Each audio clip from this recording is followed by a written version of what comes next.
Welcome to another episode of My Best 11 podcast. Today we have a Premier League winner with us, who's one of the few players, not so big, one of the big clubs or the bigger clubs in England to win the Premier League, and also one of the most decorated managers in Luton's time as well. So today we have Mike Newell. How are you, Mike? Good evening. I'm fine, thanks, Andrew. Good to meet you. And yourself, Marv. How are you?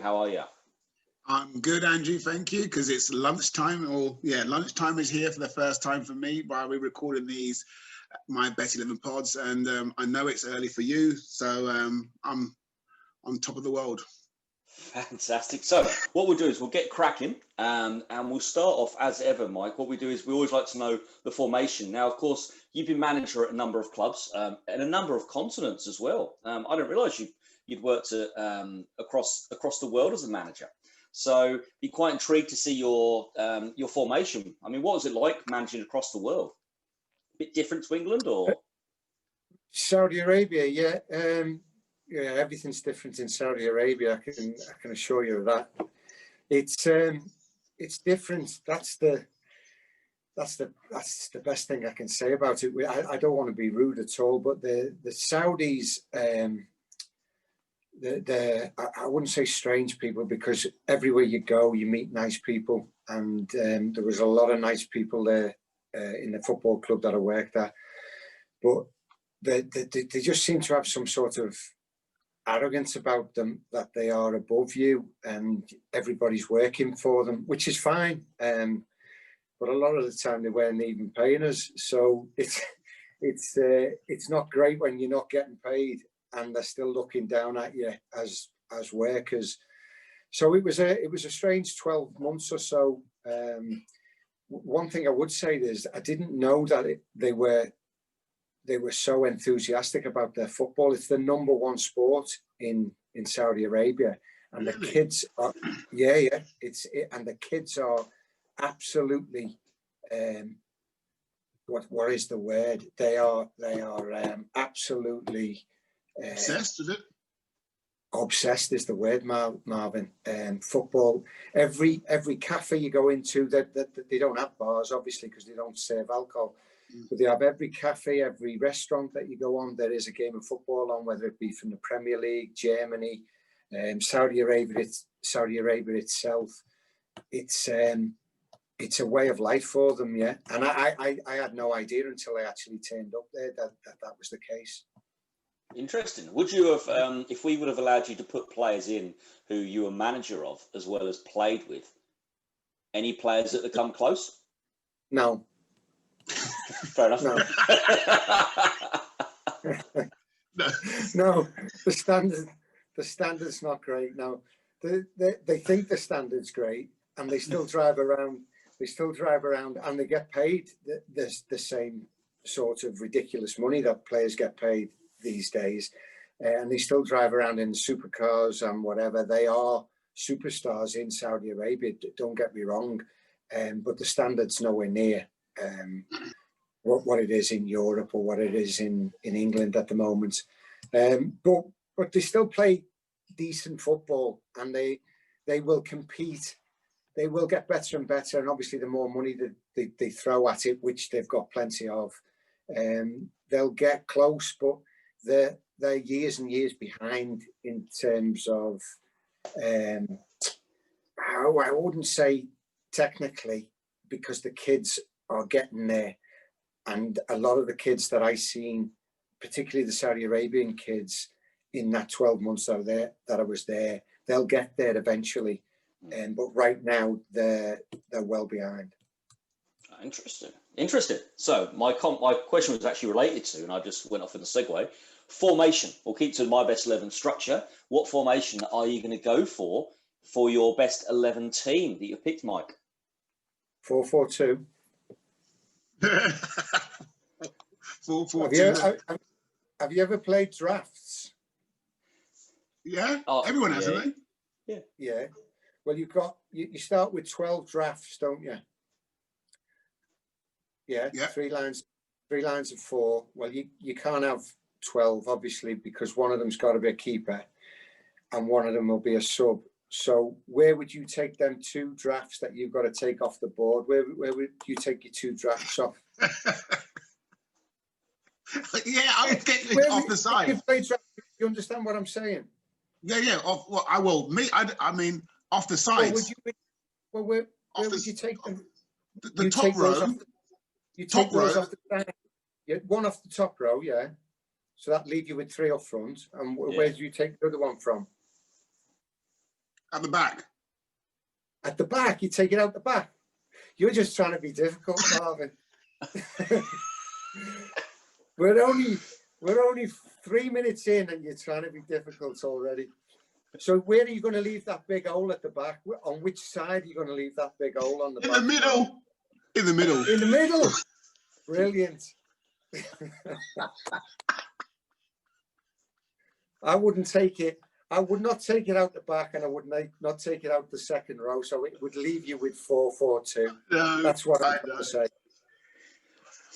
Excellent. So, but after Mars wound you up, well, the system, your system, or whatever you set up with, is only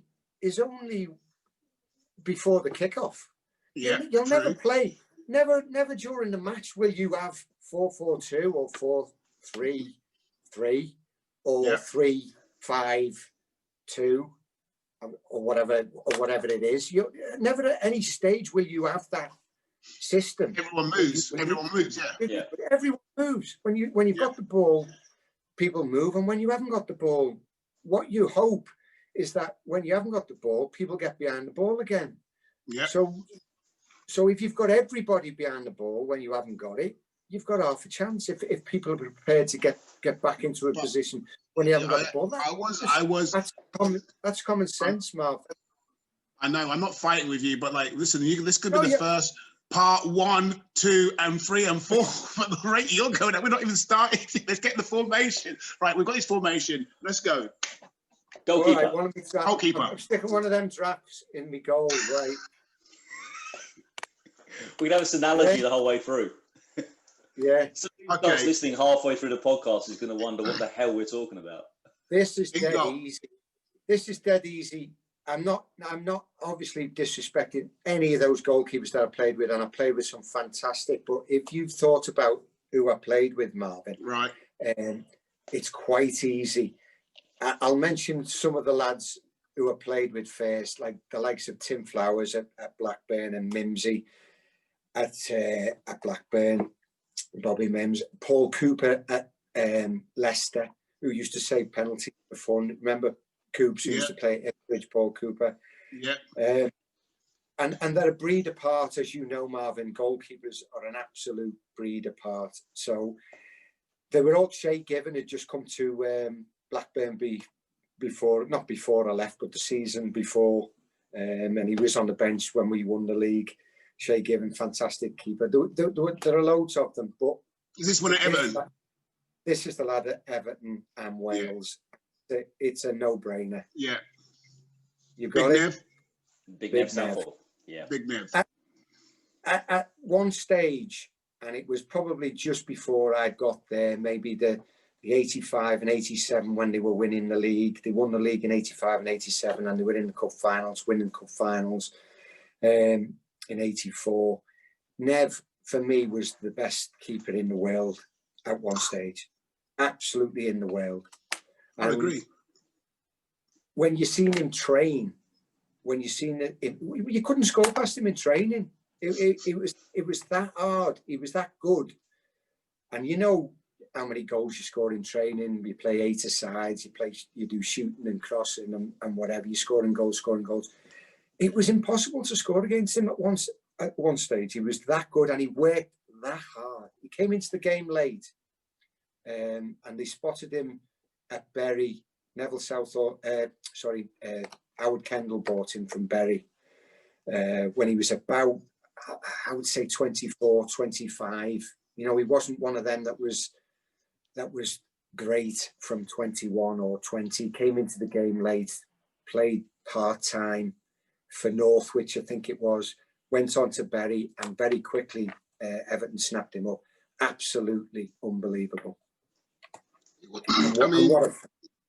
Go on. Sorry. Strong character. I've heard a couple of you, the lads that you've had on previously, and if you've got a good team, it's full of characters and strong personalities, and you'll never get any stronger personality or character-wise than Neville.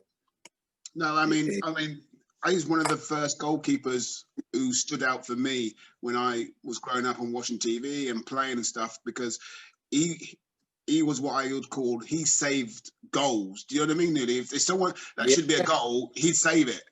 Yeah. And there's not many keepers who do that. He saved goals. Yeah. You know?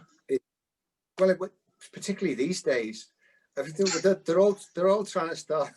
They're all trying to start the play through the goalkeeper, and I don't know what they're doing, particularly now that there's no fans in the stadium.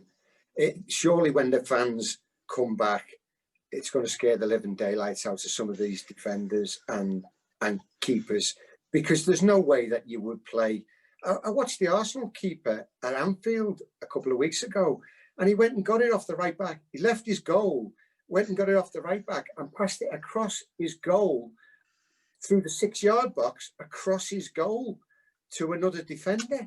And Mane tried to slide in and missed it by a whisker. And I'm thinking, what is the game coming to? Who is it?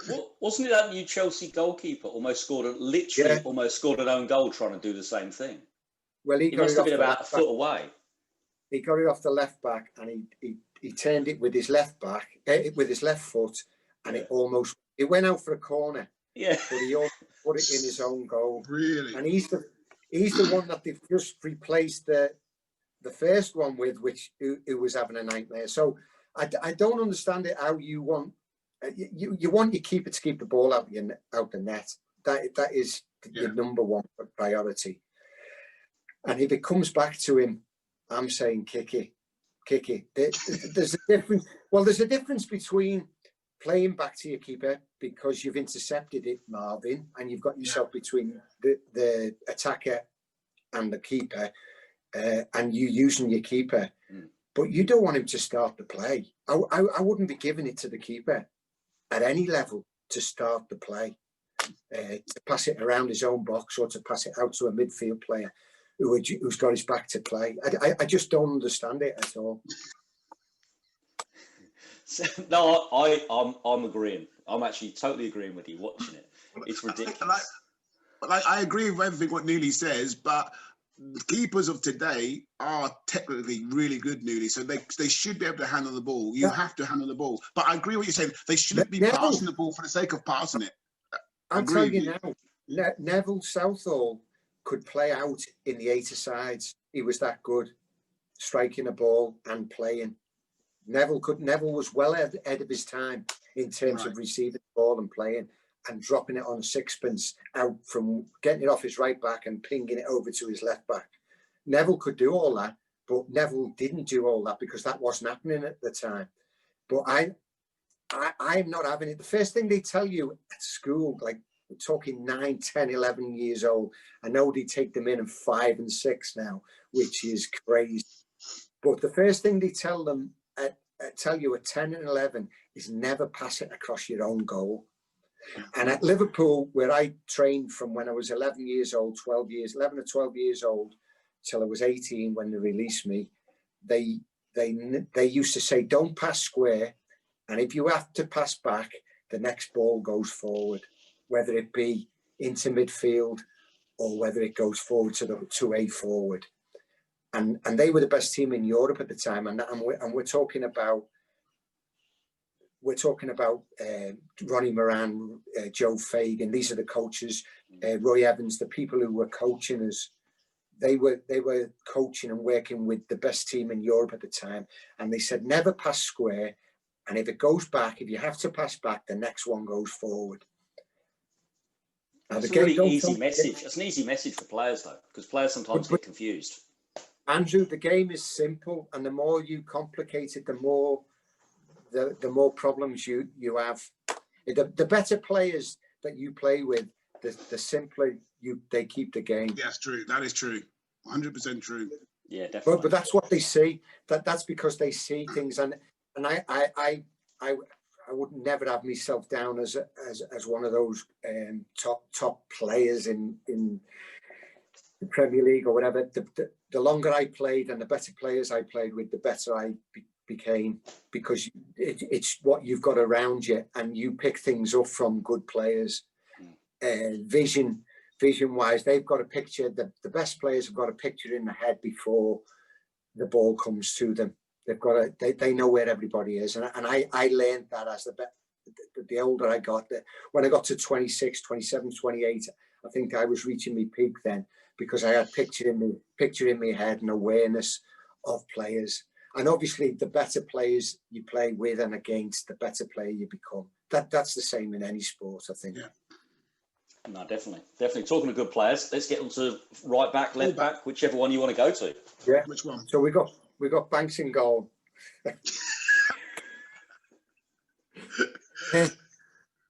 Right backs. Yeah. Well, Tim Breaker was when I joined Luton. He was like well ahead of his time in terms of getting up and down that flank.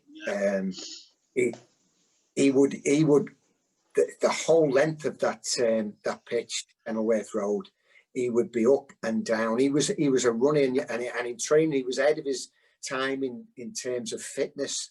Tim, the game obviously developed into more athletic.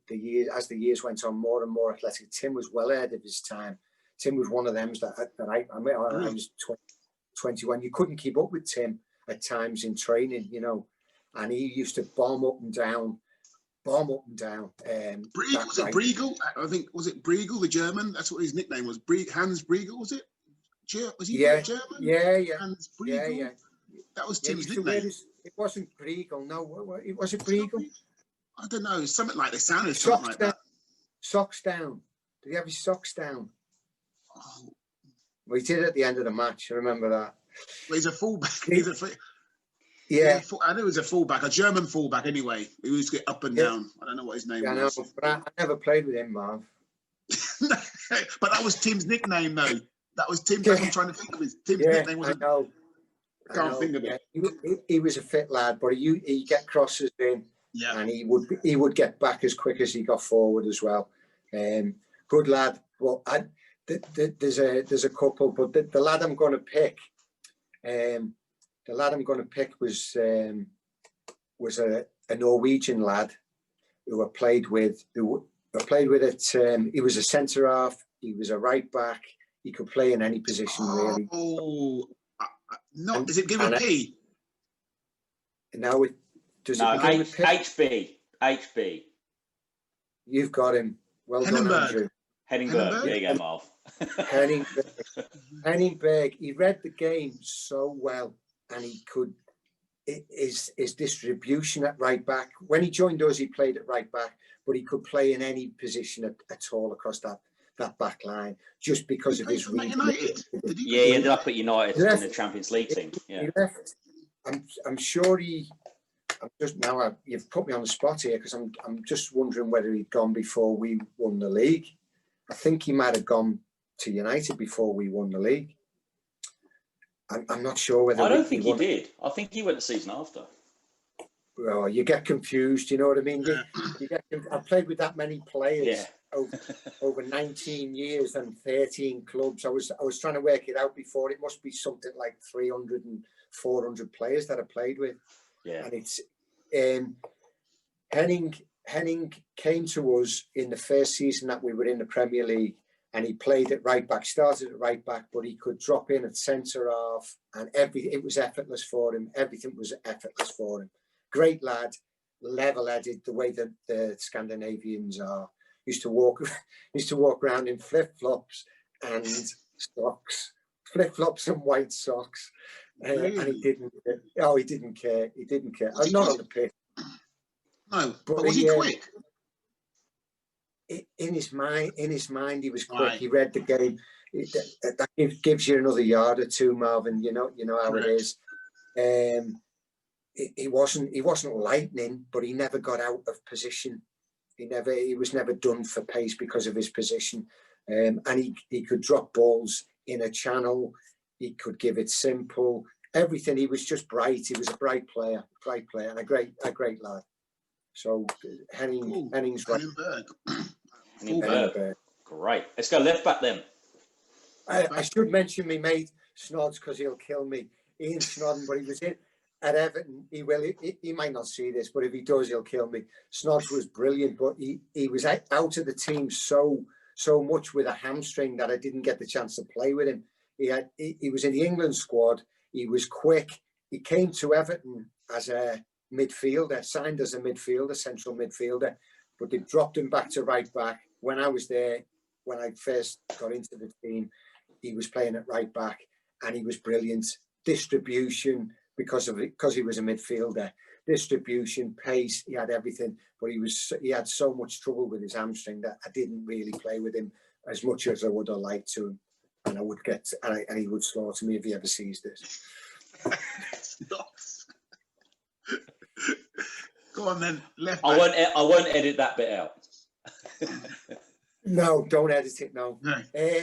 Left back.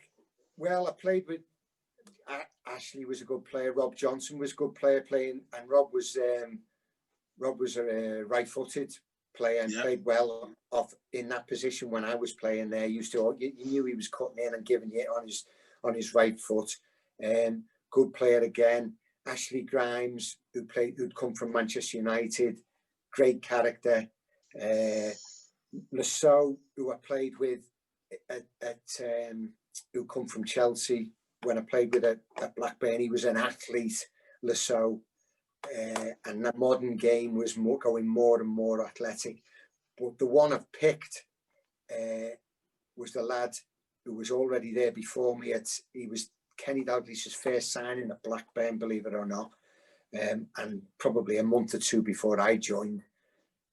And he went on to Villa after Blackburn, played at Aston Villa. Oh, I've got him, little small lad. Small. No. He never gives the ball away. I'm telling you now, in all the games I played with him, he never gives the ball away. Ever. I know. He's small, isn't he? Really small. No. Tiny. Yes. Oh. I can see him now. Really small. He's quick as well. Small. He's another one who read the game, Marvin, and he would give. Oh my God! He would give bigger, because they always used to try and play against him and throw a big lad on the far post. He was unbelievable. He'd just lean into them before they could jump, and they honestly they couldn't outwit him. But I can't remember it now, because as soon as you said he went to Villa, I know I can see him. I say this all the time. I can't. What's it beginning with? His surname begin with? Well, the letter. He was a left footer. Hang on, he was a left footer and he was a left back, but he could have played at right back. Do you know what I mean? Could have played at right back. Oh, I can't. Alan Wright. That's it. That's it. That's upset me. Damn, Alan Wright. Alan Wright, yeah. Yeah. There's a little clue for you there, Marv. I know. He was quick as well, wasn't he? He used to bomb forward. Oh, yeah. He was quick. He was quick, but he had everything in terms of passing. The weight. He could chip balls into you. He could smash them into you, chest high, along the ground. He would pass it on the other side of the defender, if you know what I mean. Yeah. If there was a fella on your right shoulder, he'd pass it to your left foot. He read the game absolutely brilliantly, and the pace on it. He'd roll it in so that you could let it go. You know, you didn't even have to touch it. You could let the ball beat the defender. Yeah, absolutely. So underrated, absolutely underrated. But for the first couple of years at Blackburn, that I was at Blackburn, he was absolutely brilliant. Alan Wright, that's it. Alan Wright. Great little player. I'll be honest, I never realised he was a Blackburn. I just associate him with Villa. I don't know. That's why I couldn't. Yeah. Well, I'm trying to think who will have signed him. it will have been. To be fair, they were second. They had a good run at the title as well in the first year, wasn't it? 92, 93, first year of the Premier League. They had a real good run, Villa, at the Premier League, and it was only the last couple of weeks that Manchester United. It was Villa. Yeah, it was Villa, Norwich, and United, wasn't it, that season? It was. Norwich were up there for a long time, and I think they finished third or fourth. Did they, Norwich? Oh no, we finished fourth. Blackburn, they will have finished third. So it was Villa was second, but Wrighty went to Villa. Yeah, great player, great little player. Yeah, definitely. Let's move into centre backs then. Centre backs. Well, I was talking about characters before and strong people, and most of the teams that I've played in, the skippers have been centre halves sort of thing, and big characters in the team. You know, you get all the best teams I played with had a real good backbone, keeper, centre halves, centre midfield, centre forward, strong players, strong characters. There was loads of them that I played with. Dave Watson at Everton, Kevin Moran at Blackburn, absolute man mountain, strongest, bravest player that you'll ever play with. I obviously didn't play with him at his peak because Kevin was on his way down, and he was about 35, 36, still strong as an ox and brilliant and brave and whatever.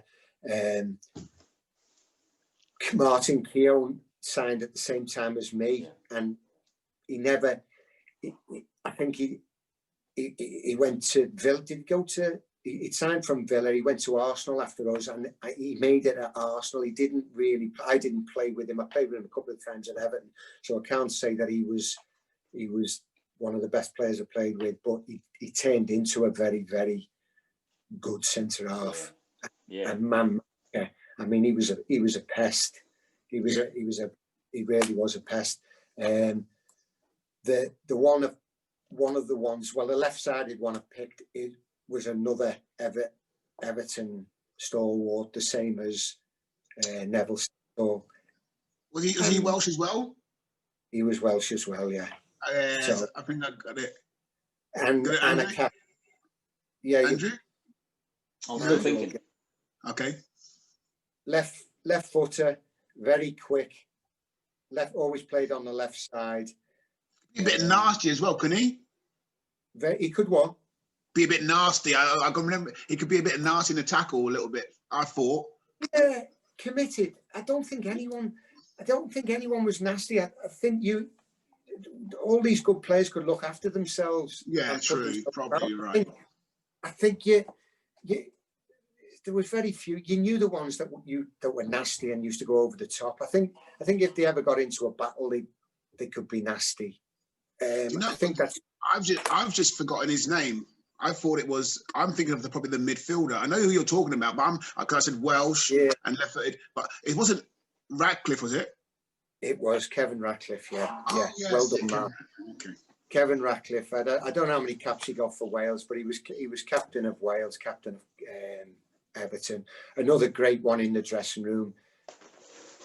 Always take the mickey out of you, but wouldn't allow people to be bullied. There's a difference. I mean, we all took the piss out of one another, Marvin. You know what it was like. As soon as you walk through that dressing room, I mean, I walked into that Luton dressing room the first day, and Kingy just ripped in. Kingy wasn't even in the team at the time, and I thought, wow, who is it? I hadn't even took my coat off or put my bag down, and Andy King just ripped into me about, is your dad still in Nick, is he? You know, because I was a Scouser and all that. Nick in tellies, he's been Nick in tellies, and I thought, oh my God, who's this?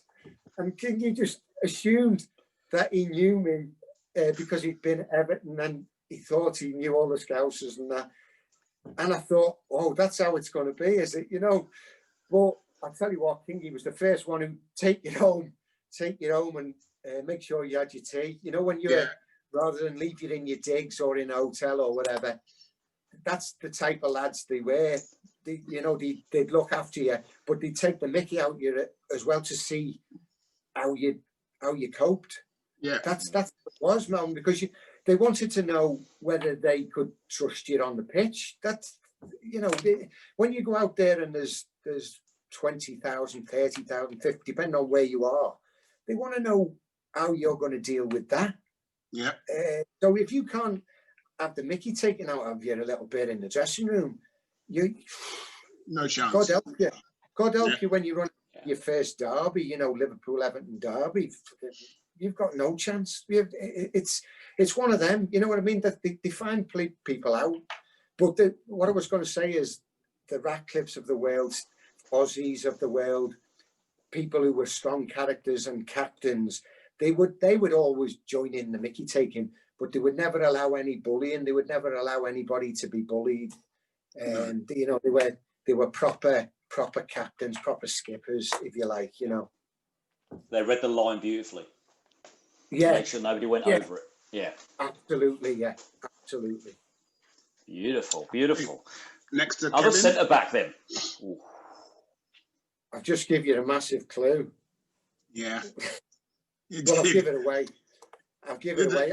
Obviously, I mentioned the likes of Dave Watson, who I played with at Everton, Kevin Moore, and Colin Hendry, who was big and strong, good in the air. There's loads of them. Ian Pearce, who played for us in the year we won the league at Blackburn, he was quick. Tony Gale, who played the first 15. Not a lot of people remember the year we won the league. Gale played the first 15 games because Hendry was out, injuries, and he was another one who read the game brilliantly.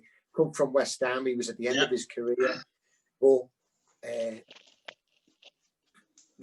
because they read the game so well, and he had Piercy who was quick alongside him, and he could afford to step in and read the game and take things off people, But I've already given it away. I was talking about. Well, yeah, I was going to say I hadn't mentioned Mal Donaghy, who was another one. Yeah. Mal was brilliant, very, very quiet in the dressing room, and for a player of his experience, who was being capped by Northern Ireland so much, went on to Manchester United after Luton. When you thought, did he go to Chelsea before Man United? Chelsea? I think he went Man United, Chelsea, no, did he? He went to Man United and then Chelsea, because I played against him when I was at Blackburn. Right. I played against him when he was at Chelsea, yeah. But Mal, Alex Ferguson signed him at Manchester United. I'm sure he did, because of the way he read the game. And he was another great character, but very quiet Mal. But another one who looked after you and made sure you were okay. But Fozzie's character and is the way he was on the pitch and the way he was off the pitch. He was just a cracking lad. And I can't believe I thought he was nailed on for managing. Not coaching, because he was never into any of that stuff, Fozzie. Right. But I thought he was nailed on to be a manager, Fozzie. But it was amazing that it just didn't interest him at all. I know he was very successful in his business, I think, because he was obviously had a head on his shoulders. So once he finished, did he go into insurance business, Marv? Oh, that's what. Yeah, that's it. Yeah. It's very successful.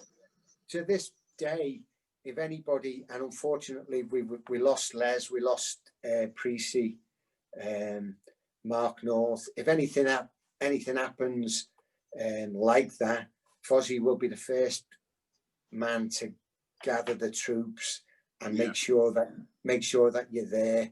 If there's ever a do that he thinks that you should be at, or something that you should attend, Fozzie will be the man who gets everybody together. And he was a brilliant captain. And people forget, or don't realise how much ability he had. I mean, when you seen him in shooting, Marvin, or in training, the stuff that he could do, I know. The volley, the finishing. But he used to be a centre forward, didn't he? Well, I didn't know that. Yeah, he used to be. He used to be a centre forward. Yeah, he started off as a centre forward. Yeah. But before I got to Luton, you look at him and he'd been at Brighton and he'd had the headband and you thought that was, obviously it was for scar tissue, but you thought, oh, well, that's for show, and the long curly hair and all the rest of it. And then you meet him, and none of it was for show at all. He was just a brilliant character and one of the best captains I've ever played under. Yeah. Who was out of those two in training? Who would you hated to have been against? What, Radcliffe? Or when you played, yeah, or when you played. Radcliffe or Fozzie? Probably Radcliffe if he'd been at his peak, because he was so quick. I wasn't quick. I could run all day, so but I wasn't lightning. I wouldn't outrun any of those quick lads. You wasn't slow, mind you, was you? Though? No. I mean, no, I'm not saying I was slow, Marvin, but I wasn't lightning. If I think if it had been lightning, I'd maybe got an international cap. And I got into the B teams and I got into the under-21 teams. I think. Well, you got on the bench, though, didn't you? You was on the bench. Bobby Robson picked you for the Poland game. I was in the squad. Was you not on the bench? I was on the bench, but I wasn't on the team sheet. I wasn't on the. No, I know, but okay. Wasn't on the substitutes bench. No. Oh, you wasn't. Oh. No, I wasn't named on the substitutes bench. Well, I can't remember being. Anyway, no, I don't think I was. No.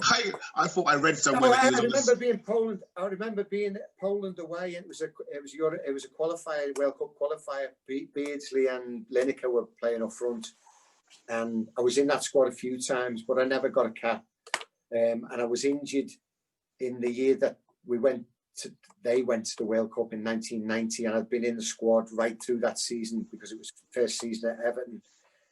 But I had a knee injury around October, November, and I was out until March. Or I was certainly out from Christmas till March.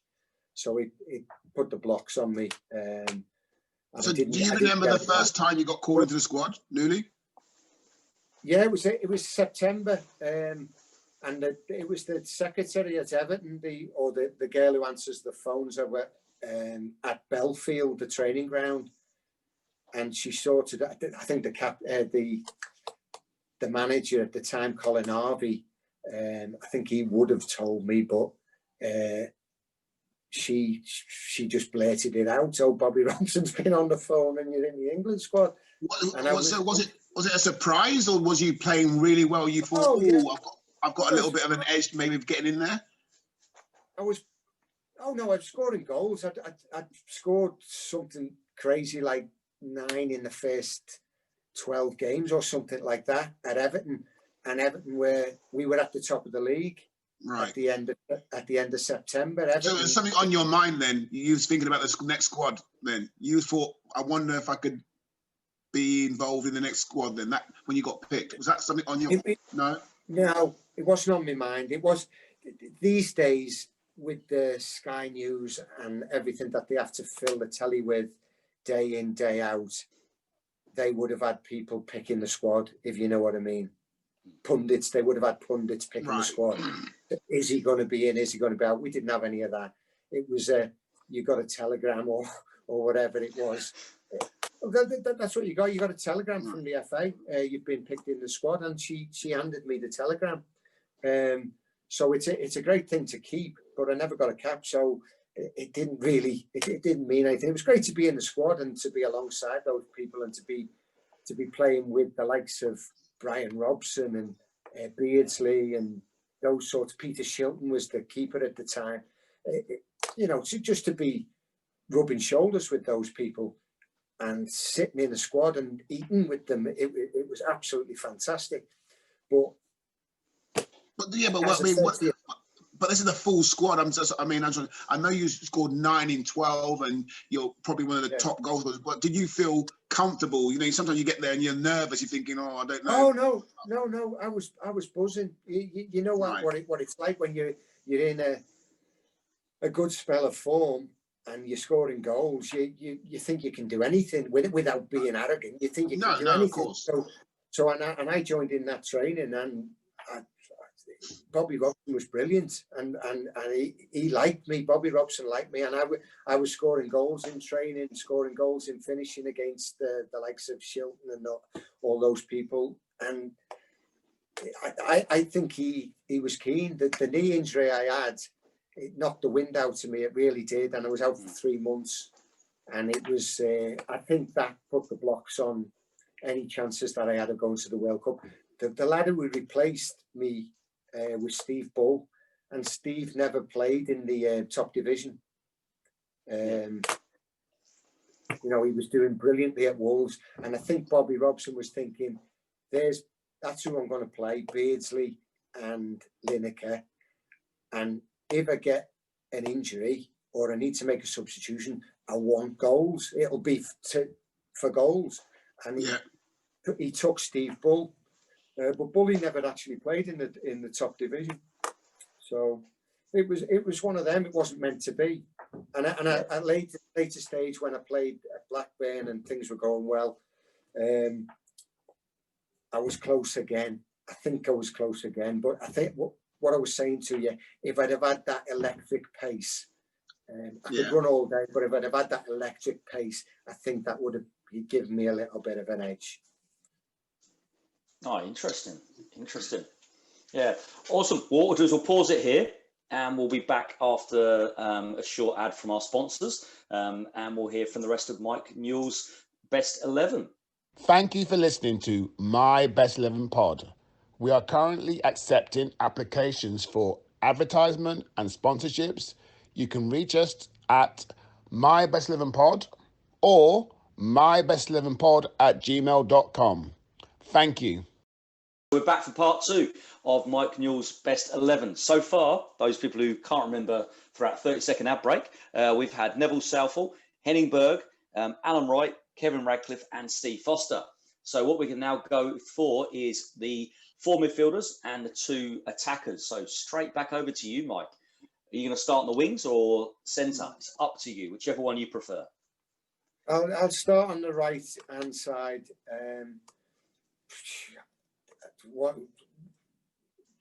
I've got to mention Stuart Ripley at Blackburn, because although Stuart was a winger, came as a winger from Middlesbrough, he'd done an unbelievably great defensive job in that team that we had at Blackburn. Not alongside, we had Jason Wilcox on one side and we had Stuart Ripley on the other.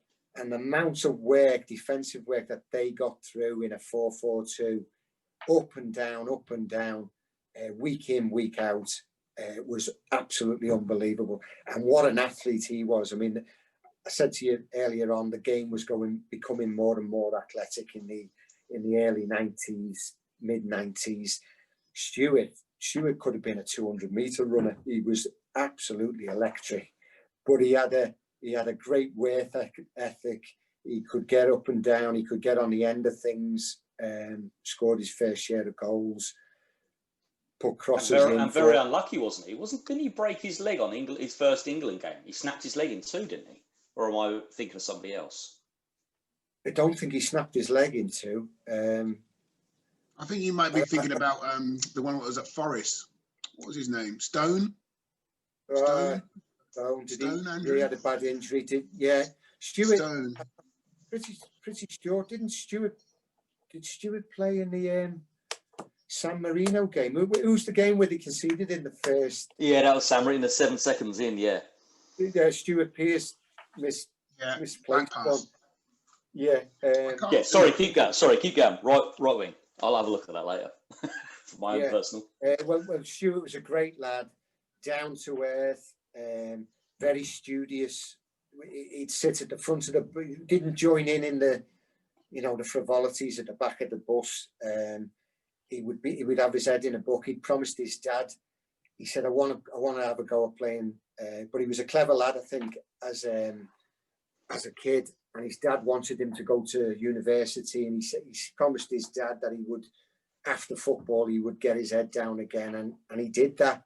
So he was always studying through his football career on those journeys up and down the motorway, up and down the M6, up and down the M1. He had his head in a book. But he was a great lad, great down-to-earth Middlesbrough lad, and he was absolute workhorse, him and Jason Wilcox. And I'm not going to pick either of them, but they were unbelievable. It's just the lad who I think would getting in ahead of him was just had an unbelievable talent, and he was from that Luton side.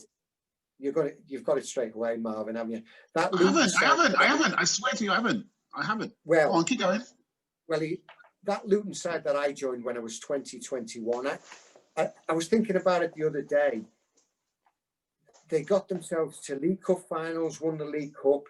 I'd left then, but they finished, when I was there, they finished the 7th, which was the highest position in the, call it what you want, the old first division, the top league. It's the same, whatever you call it, it's the top side. And the lads, the ability that was in that side, every time I go to pick a player, I think about one of these players in the positions that they had. And what year was it you left? I'm just trying to think. What year was it you left to go to Leicester? Was it Leicester? That was 86, 87, I think. I was only there 18 months. But when I joined, it was 85, 86 when I joined. And that's what I'm saying. They were getting to FA Cup semi-finals, got knocked out by Everton. I couldn't play. I was cup tied. I couldn't play in the replay that they got knocked out at Goodison. I was on under 21 duty. I remember in Denmark when they got knocked out. Lineker scored in the replay against Everton at Goodison. Lineker scored for Everton. Got between Maldonaghy and Fozzie, if you remember. I went to the game. I remember as an apprentice. I was an apprentice there, so I went to the game. They'd drawn against them in a Kenilworth Road, and they went to the replay and got knocked out. But then they do you remember them? They got to a semi-final the year before I'd come at Villa Park against Wimbledon. Who was it? No, Wimbledon was at Tottenham. I thought it was. Wimbledon was at White Lane, wasn't it? Yeah. Yeah. No, and that was later in the 80s, wasn't it? It was definitely who did they play in the FA Cup? No, they played Watford in the final, didn't they? Who did they knock out at Villa Park? Oh no, they got knocked out by Everton again at Villa Park. Yes. Do you remember Sheedy free kick? Yes. Yeah. Well, that was the team that I joined, and it was just full of talent. It was just amazing. There's a player you're talking about. He didn't play that many times. How can you not remember who played on the right hand side of midfield in that team? Because I was 16 or 6. I can't remember. That's why I never played with you, didn't I? I first got into the team in '88. That was my first time I played in the first team. Yeah, well, I'd gone. That's what I'm saying. But you were on the books. You were on the books. Come on, Marv. This lad played for England. Ricky Hill, yeah. Oh. How can you not remember Ricky Hill? I couldn't listen. He makes my best 11. I mean, it's not that I can remember. I'm trying to think back then who was playing in the team on the right. I thought Ricky was all. See, I always see Ricky as a centre midfielder. See, I always see him as a centre midfielder. The thing is, because it was such a good team and I played in it, I was lucky enough to play in it. I played every game. The year John Moore took over, I played started every game. I played 42 games that season, which for me is one of my best achievements, playing as a centre forward, starting 42 games. Obviously, I never finished them. But back in the day, when they could actually tackle, plus the injuries you got, you're strapping your ankles up every week. You know what I mean? You used to play with balloons, ankles, but that's what everybody was doing. You played through pain and you had injections and all the rest of it, and you'd do anything to not be out the side. But all the best sides I've played in, you can remember them like keeper, right back, left back, right hand side of midfield, left hand side of midfield, centre forward, midfield place.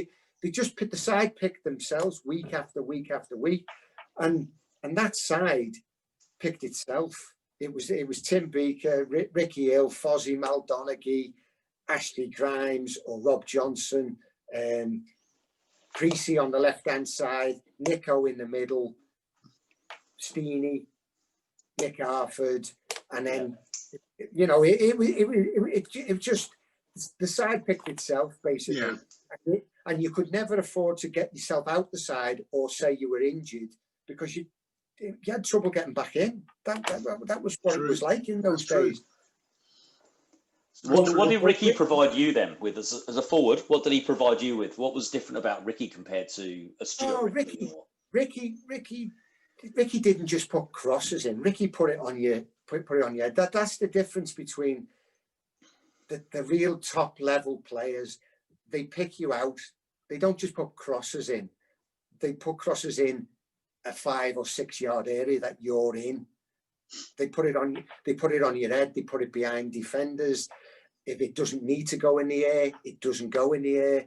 That's the difference between the top quality players that you play with and the lesser quality or the lower when you drop down a division. And I worked my way up from Crewe, Wigan into the first division or the old first division, and then drop down again as your legs are going, drop down again and played at Blackpool and Doncaster. And no disrespect to those clubs, who were all big clubs and great clubs, but you were playing with lads who were only just starting or lads who were on the way down. So you're playing at a different level. When you play at the highest level, it's very fine details, as Marvin will tell you. As I was saying to you, they pass the ball on the other side that the defender is from you. They roll it in at the pace that you want.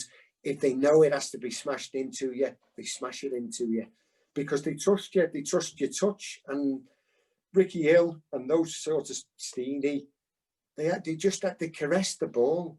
They particularly on that plastic pitch. Yeah. They couldn't put, if they were putting a ball in front of you, it had to be with absolute perfect weight. Yeah. Otherwise, the ball ran away from you, just slid away from you to the keeper. So they had an awareness about them, and they had a touch about them. And Ricky could do anything with a ball in the dressing room. I walked into the dress, and Ricky, Andy King, they were all on the floor doing tricks and keeping the ball up, and I'm thinking, oh Jesus, I'll never be able to live up with this, because I couldn't do anything. I used to kick a ball against the wall. That's all I used to do. Just kick a ball against the wall and get it back. And they're just doing, Ricky used to do these tricks where he never done any of that nonsense on the pitch. No. Did he? No. He wasn't a show off. They never had to show off on the pitch, but they could beat people just by dropping a shoulder. And their touch and their awareness, that's what made them great players. Oh, awesome. So moving across the left wing or left midfield. Well, I've already mentioned one of the lads who's not going to be in the team, Creasy, God bless him, Mini, as we used to call him. His weight of pass, his awareness, that 20 yard, 30 yard, he could drop it on a sixpence. And as I was saying to you, it's not easy on that plastic pitch. Yeah. If you're running behind defenders, it has to have backspin on it. And I'm telling you, Mini, he could put it there for you with a little bit of spin on it or a little bit of backspin on it. And again, weight, right, the left-hand side of, if you needed it on the left-hand side, if you needed it on the left-hand side, if you needed it running through, they were just great. They just had a great touch about him. He wasn't quick, was he, Marv? No, he wasn't. But they're quick in the head. Yeah. And in training, in possession, they've got just an awareness about them, and they get into positions where you can never take the ball off them, and they've got a picture and awareness about them in their head that before the defenders got anywhere near them, they've let go of the ball. So no one can tackle them. It's just a high quality ability that those players, particularly left footers, the left footers, well, some left footers seem to have some left footers seem to have the really good ones. You know, the really good ones. I'm not biting at all. No, they just have that ability and that time on the ball. It's a bit like cricket or the tennis. If you watch a left-handed tennis player or a left-handed cricket player, they just have a little extra couple of seconds about them. Obviously, you don't get that time in tennis and cricket or football, but it looks like they've got an extra second. It looks like it, yeah. Well, Minnie's not getting in, unfortunately. So I'm sorry, but she knows Wilcox. I'm supposed to give you a clue, but I'd already given it away a couple of minutes ago. Kevin Sheedy, he had everything, and he wasn't quick. The same as Creasy, he wasn't quick, but that lad could do anything with his left foot. He could open a can of beans with his left foot. And as I was saying, it was impossible to get near him. In training, we used to do a lot of possession at Everton. That's what all it was. All your warm-up sessions were possession, equal sides. You could not get the ball off him. You could not get near him.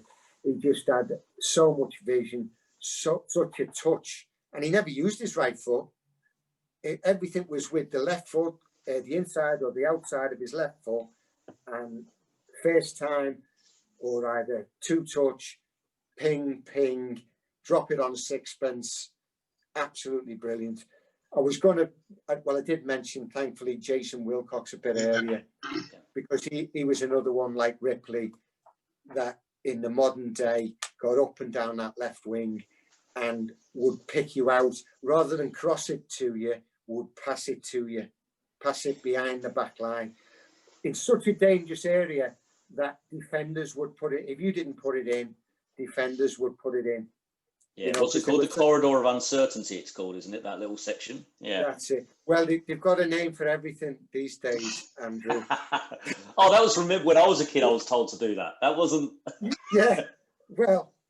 That was in the 90s. Well, there are so many things that I don't understand about the game today and the language that they use, but...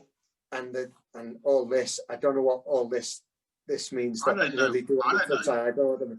You know, when the ball goes out for the throw in, and I think they know the cameras on them, and they have to do this. I'll have to go on a course to find out what all that means. Do you know what, Mike? Though you say that, but what I have loved with all this lockdown is with the empty stadiums, you can still hear the abuse, the swearing. It's exactly the same as on a Sunday pitch.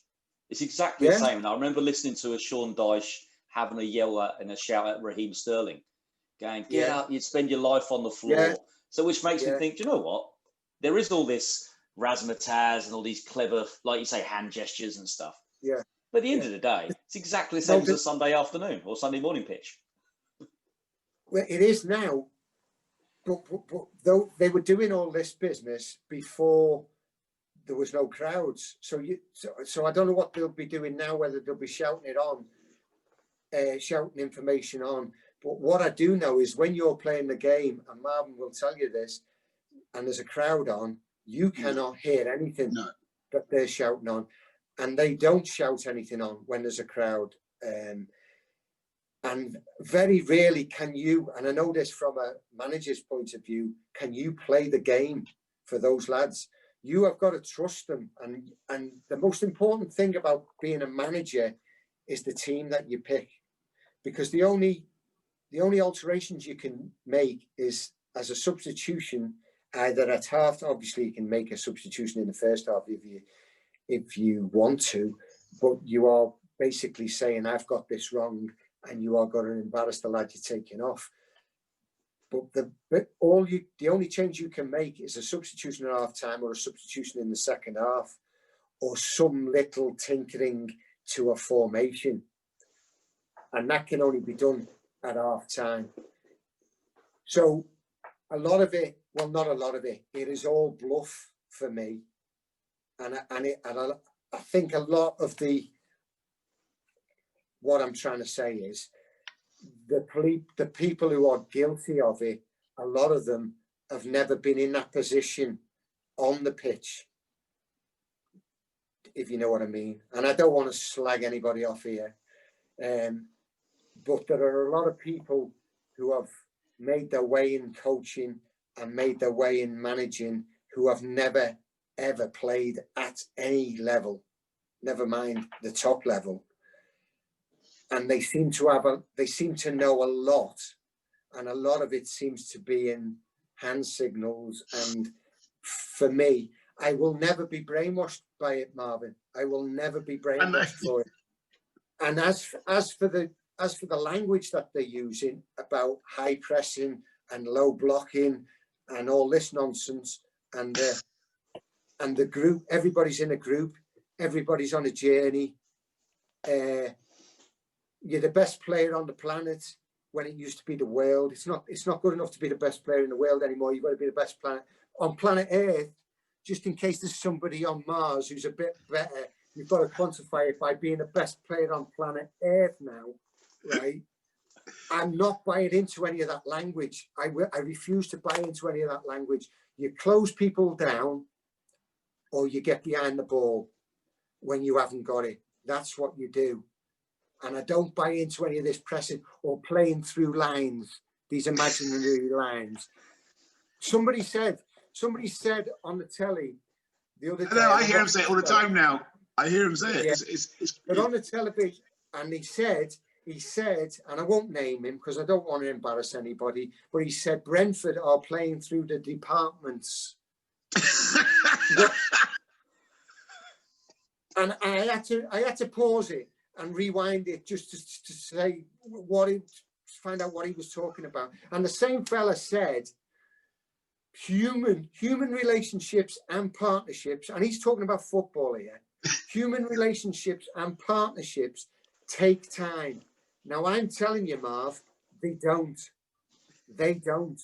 You know that if you play with a good player, you get on with him from the first minute, whether it be a centre half. You will strike up a relationship. Yeah. If he is on the same wavelength as you, it doesn't take any time. And I know that from playing with good players up front. They know where you are and you know where they are. And the more you play in a team with the same formation and the same players, which doesn't happen a lot these days, unless you're talking about the very top teams where they can't leave people out or they won't leave people out, the better the team will be and the better the team will play. I know that from managing a very good Luton team, and I was reluctant to change anybody at any time. Interesting. That's really interesting, the outlook into the modern day way of managing. Now, while we're on managing, I'm going to ask you about, if you don't mind, the phone-in poll for Luton when you got the Luton job. Yeah. What was that like? Just talk us through kind of what was that like? Because obviously you went on to be an unbelievably successful manager at Luton, winning the title, doing so well in the Championship. What was it like on that day? The whole, what was his name? Gurney, and feel free to use the word circus. Yeah. Circus, well, that's quite polite, really, isn't it? What is the word? I can't really describe. I don't like having a camera in front of me as a manager, whether it be on a touchline, whether it be pre-match, after match. I know it goes with the territory, but I don't particularly like it. This fella had a camera following him round Kenilworth Road, and I made it quite clear to him, and this is before I had the job. I made it quite clear to him, I won't speak to you about anything, because I'd come down there to speak to him about the manager's job. I'd been sacked by Hartlepool. A contact of mine who I used to play with had said, Mike, do you want the Luton job? and he laid it out absolutely as it was. He said, this is going to be a bit strange. He said, you might be in a job for 2 days. If he gives you it, you might be in a job for 1 day, 2 days, or whatever. He said, but you've got nothing to lose. So I said, okay. And he obviously outlined that there would be this stupid fan poll, all the rest of it. That sort of stuff for me, I cannot stand celebrity TV, anything like that. And as I said to you, I can't bear having a camera thrust in front of me. Yeah. Now he wanted me to go into when he eventually gave me the job, and it wasn't down to anybody who rang in. I can assure you that everything was completely done before the phone poll. He decided, he met me obviously and interviewed me with somebody else who I can't even remember who he was, and he said, right, you've got the job. And I said, well, what about this phone poll? He went, don't worry about that. So you knew the type of fella you were dealing with, but this had already been outlined to me. And he as I said, he said, you might get the job and it might last 2 days, but what have you got to lose? I said, fair enough. I was on a course. I was on what they call the pro license course now, but it was what did it used to be called, Marv? I'm not sure. The what was before the pro license? Oh, UEFA. The what? UEFA. Oh, diploma. No, not diploma. The oh, okay. The FA diploma, it was called. And they basically give me that. I said to them on the FA diploma, I said, I'm going for an interview with Luton, if you don't mind. And they were great. They said, oh, no, of course, you go. I missed the session that I had to put on. And the day I came back, they give me a certificate. I mean, that just shows you how much of a swizz that is, that badging lark. Well, that's another thing. That's just a money-making thing, isn't it? Alex Ferguson didn't get the pro license. Kenny Dalglish didn't get the pro license. And they all managed in the Premier League. And they told everybody, you've got to have the pro license by this date. If you've got the diploma, you've got it upgraded to the pro license. Yeah, we want another $7,000 off you. That's basically what it is, 7 or 8 grand. Nonsense. Certificate, here it is. Here's your certificate. Absolute nonsense. Who gives you those badges? Have you ever been on a course, Marvin, and been given a badge by somebody with more experience than you in the game? No. I don't get the FA thing, how they can rule the game and govern the game. I don't get it. And it's just absolute money making. It is. Give me $3,000 for the B license, $5,000 for the A license, and $8,000 for the pro license, and we'll decide who gets. Sorry, it's a lot of money when you add up.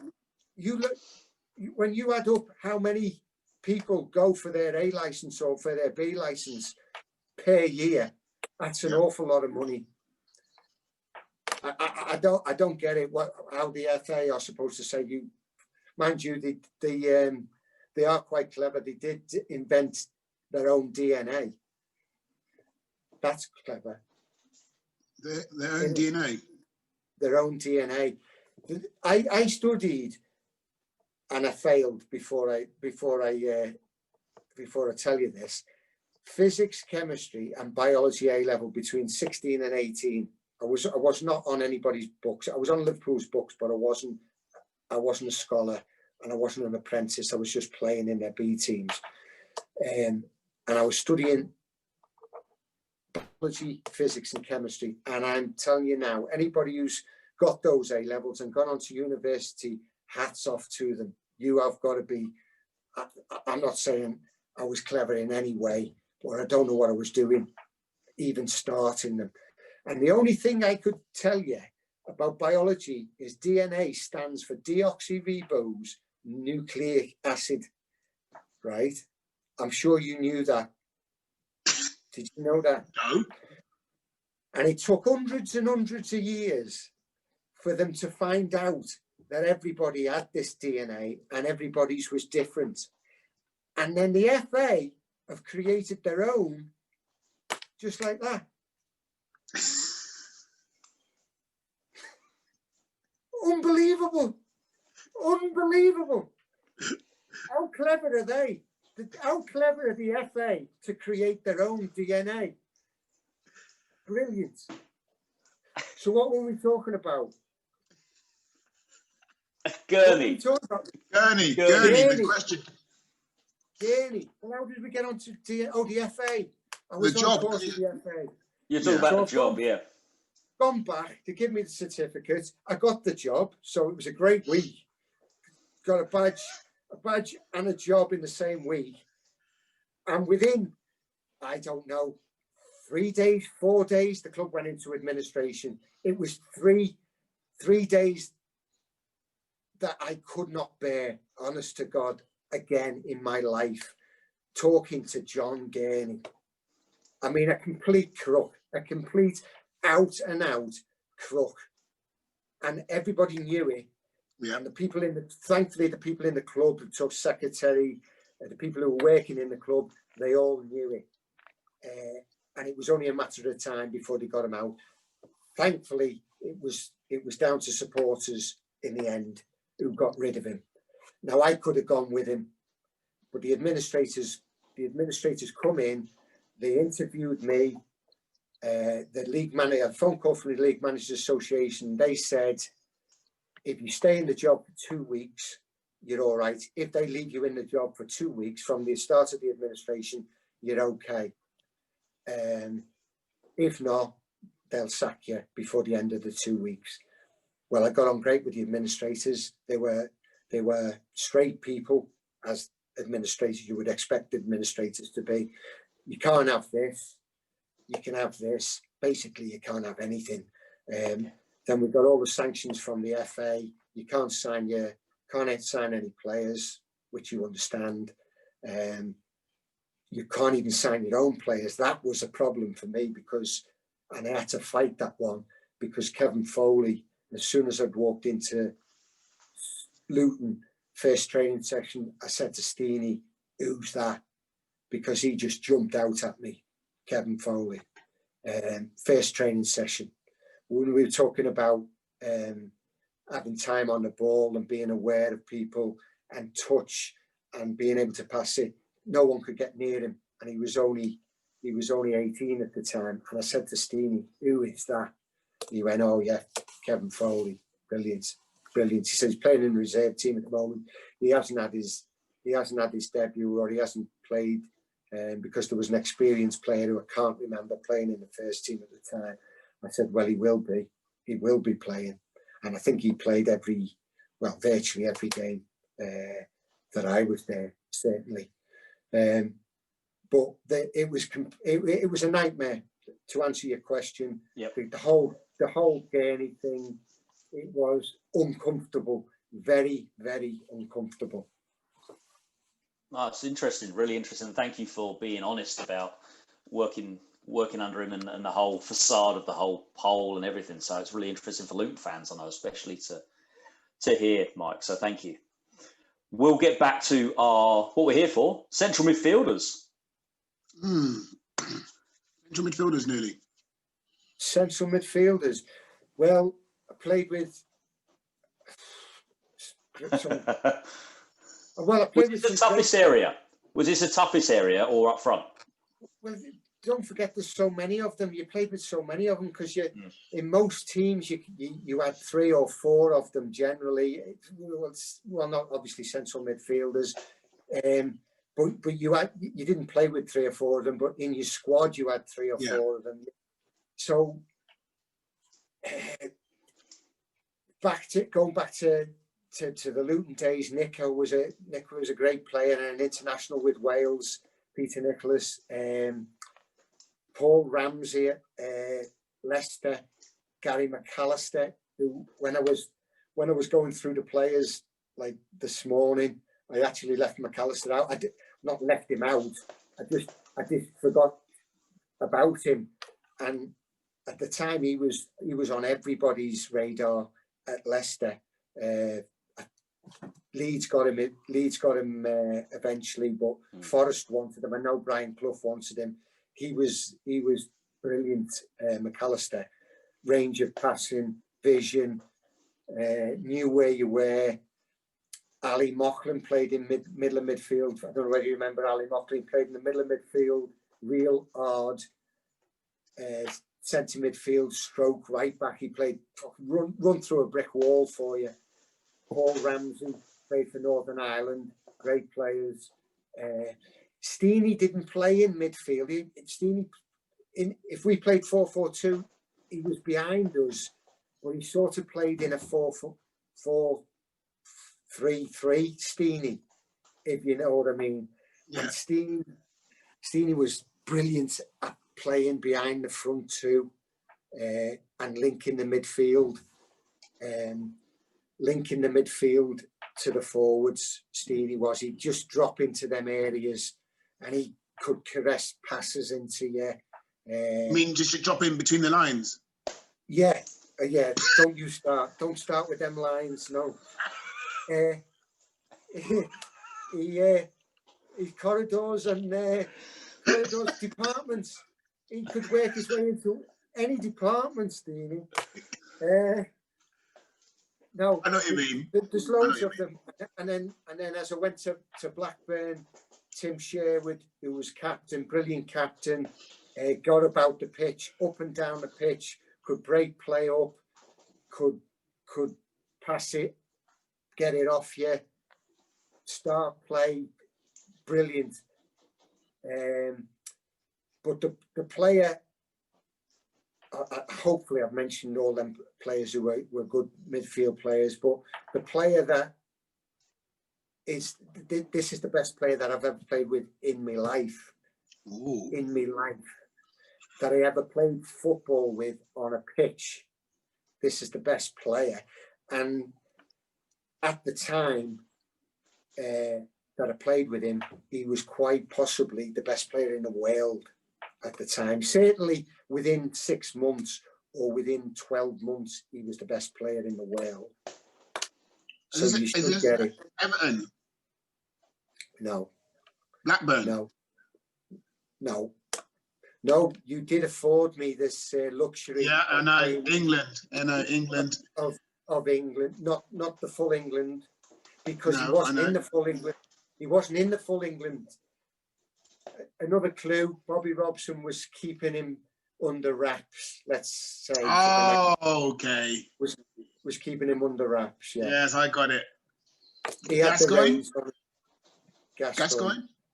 Yeah. I played with Gascoigne in the England B, twice in the England B team against Italy and against Yugoslavia, who it was at the time, Yugoslavia. Yeah, played one game at Millwall at the Den and one game at Brighton's old ground, which was the Goldstone ground, was it? Yeah. The Goldstone ground, yeah. And Gazza is the best player that I've ever played with on a pitch since I was 11 years old. Did you just run the show? Did he just like? He had everything. He had everything. He was a genius. All them things that I've talked to you about: time on the ball, gliding past, ball at his feet, pass it into you. It never left the ground. It slid along the ground. It had the right weight on it. You could let the ball run. You could stop it. You could knock it off first time. He could see you without looking at you. He could pass the ball blind to you. When he had possession of the ball, he wasn't one of those that would keep hold of it for ages, but he would just glide past people. You wouldn't say he was lightning, but he was quick, and he was quick with the ball. He could run past people, he could pass it past people.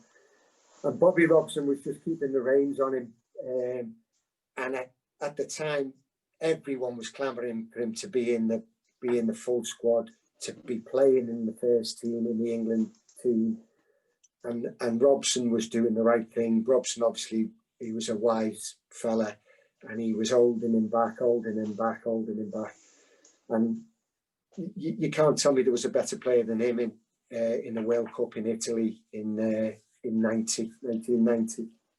Obviously, the damage he did to himself in 91 and whatever for Tottenham in the cup final, was it? Yeah. Genius. Anybody who played with him was lucky enough to play with him at Tottenham, Rangers, Everton, Lazio, etc. Lazio, everybody who he played Newcastle. Absolute genius, absolute barn pot of a bloke, but the best company that you will ever have. It was a non-stop laugh. You said before about being in the England squad, and I went in a few, and we knew we weren't going to be playing, so we were killing hours and hours and hours playing cards. You were crying, laughing. The things that he got up to, he would have you crying, laughing for an hour and a half at a time. He was just a crazy lad, absolute crazy lad. Yeah, I've heard that. Lots of people have said the same thing. So moving on to next midfielder. Who's your next midfielder next to Gazza? Have you got a hard man? I've got a ball winner. Most of them were hard men. Sorry. But I've got a ball winner who played at the same time as Gazza in the England squad, and I played with him in the club, in my club side as well. Massively underrated on the ball because he used to get the ball and give it to people.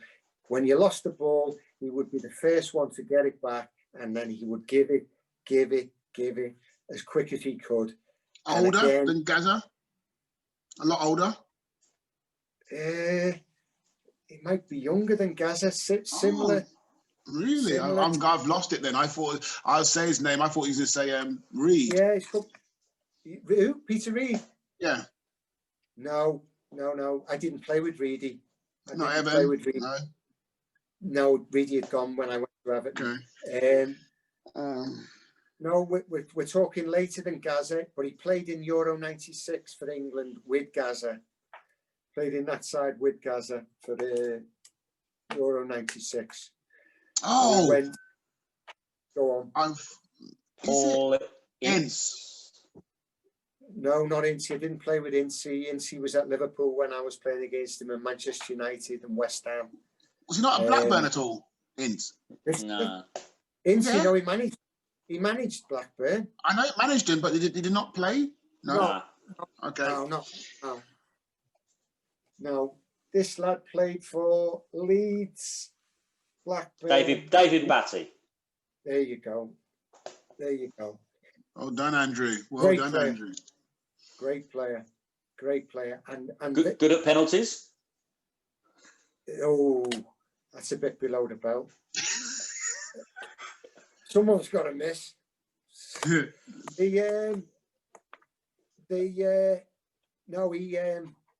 He's such a down to earth lad. Absolutely down to earth. Where's he from? Is he Leeds? Is he a Leeds boy? Yeah, he's a Yorkshire lad. Yeah. Yeah. Pretty sure it is Leeds. Yeah. Bright, very bright on the pitch, bright off the pitch. Great company, unassuming. Do things in training that he would never do on a pitch, never try on a pitch, like pinging in the top corner. Obviously, he scored a few goals, but he wasn't renowned for goal scoring. He was renowned for getting the ball back and giving it, or transferring it, getting it from a fullback or a centre half, and bang, there you go, further up the pitch. But one of the best ball winners that I ever played with, and just a cracking lad, and one that you would have in your team all day long. No, he is. I knew he had a big engine on him. He always struck me as the type of player that would keep going and going and going and going as well, in terms of engine and stuff like that. Oh yeah, well hard as well. Yeah, like I was saying to you before, not dirty. The hard players weren't dirty. The hard players could take a knock and give a knock. And when I say give a knock, they're not intentionally injure people, but give it out, if you know what I mean. If it was a 50-50 or leave one on them. You know, I've heard you talking about it on other podcasts, Marvin. You didn't deliberately go out to hurt anybody, but you made them aware that you were about, and you also made them aware that they couldn't scare you off. Exactly. But whatever they tried. I mean, I played against Shotton and Briggs. Remember Shotton and Briggs for Oxford when they were in the first division? I think it's Briggs. He's the first bloke, Briggs, I think it was, the one with the black curly hair. He had muscles, 2 muscles what came out of his head, in his forehead, poking out. Yeah. They were like 2 bouncers that you would see on a nightclub door, them 2. And they didn't hold back. But they were when I say they played in a good side at Oxford. They played in a really good side at Oxford, Oxford's best side ever, with the likes of Aldridge, Ray Houghton. First division, don't forget they were in the first division. Good, and they were hard, proper hard, and they let you know that they were hard as well. But they respected you if you kept coming back and you kept giving as much as you took, and they didn't scare you off. They had respect for you, as players in them days did. You respected one another, but there was no yelping, and there was no yelping, and there's as much yelping goes on from the dugout nowadays when a player gets that's true. You know, there's 3 or 4 coaches and physios running to the touchline and yelping, and I don't get that. I really don't get that at all. And obviously, players there are players playing at the highest level now who are not even getting hurt and are rolling, and it's shameful. It really is shameful when you think of what the players in our day went through, and not just our day, the last 15-20 years, proper hard lad. Yeah, definitely. No, I agree. So moving up front, you are allowed to pick yourself if you choose to. No one's picked themselves. No one's picked themselves. I seen Tony Adams do that one day, and I thought, no, Tony, you can't do that. You can't pick your 1 to 11 and put yourself in it. You can't. You watch Marv will. When Marv does it, he will. No, I wouldn't do that. I mean, you couldn't do that. I agree. You couldn't do that. No, you can't. And I wouldn't get in it anyway. I wouldn't get in it. I wouldn't even get close. But Tony Adams, fair play to him. He was England Arsenal captain, and he was a good player. But you can't pick yourself, no matter how good you are. You can't pick yourself. But I forgot to mention him. I actually played with him in the under-21s at the time, and he's younger than me. I think he's a year younger than me. And you knew then, played against Denmark in Copenhagen, and you knew then when we were going out down the tunnel, he's got something. This lad's got something, because he had that. You know, when it's not really in yet to get the lads up, or you're a young lad and whatever. And I think he thought, well, I'm skipper of this. I don't know whether he was skipper of the team. He might have been skipper of the team. I'm skipper of this team. I've got to do something here to get these lads wound up. And he did. Come on, lads. You know what I mean? And whether it was in him at the time, or he was always going to have it in him, I don't know. But you knew he was going to be a leader. You knew he was going to be a player and a leader. So sorry for not mentioning him. But Tony, you can't put yourself in your best 11. Now, these 2 now we're coming up to now. This must have been the hardest, surely, of the whole lot.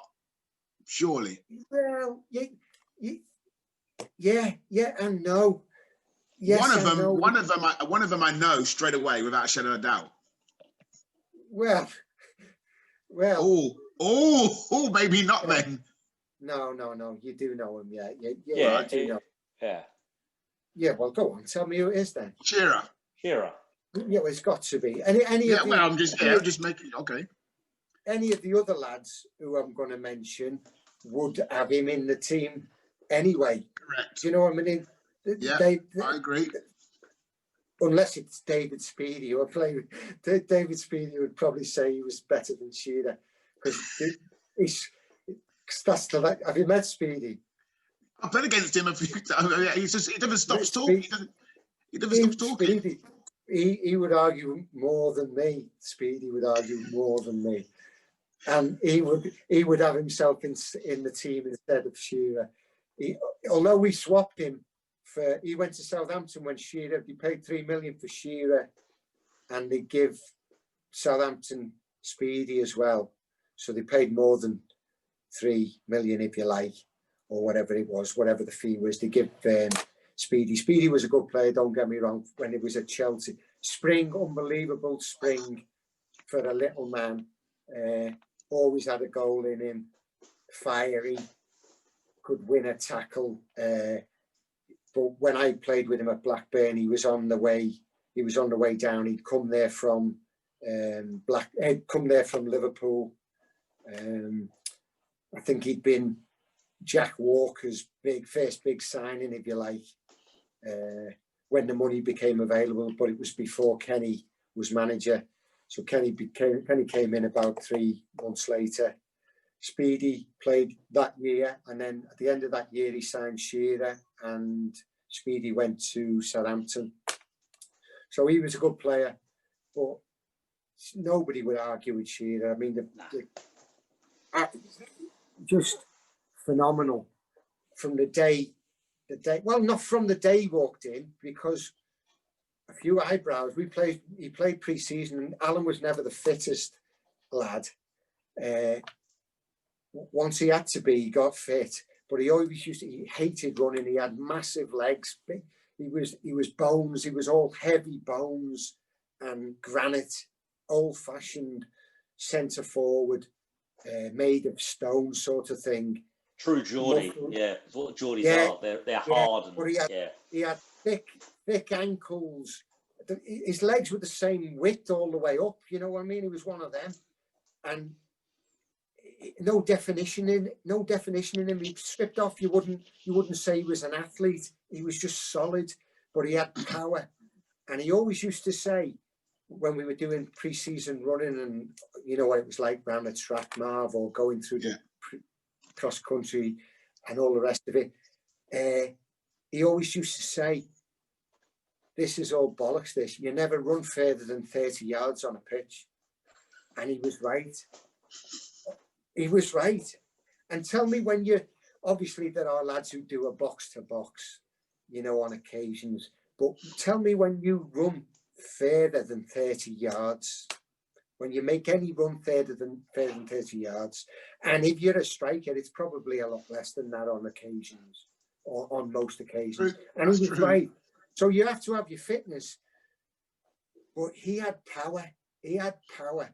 And we seen him pre-season. He joined us in Scotland on pre-season, and obviously we paid all this money for him. Blackburn have paid all this money for him. And the first 2 or 3 pre-season games, it was one of them. Whoa, what have we got here? I swear to God, it was what have we got here? Because there was no, oh, I see what the 3 million's for. The 3 million came out in the first game at Crystal Palace when he scored 2 wonder goals on the first day at Crystal Palace in the second half, when he went bang, bang, and we went, oh, that's what it's all about. And from that moment, he was untouchable. He did not stop scoring. Yeah. Well, no, it's not so much the not stop scoring. His confidence was at an unbelievable high.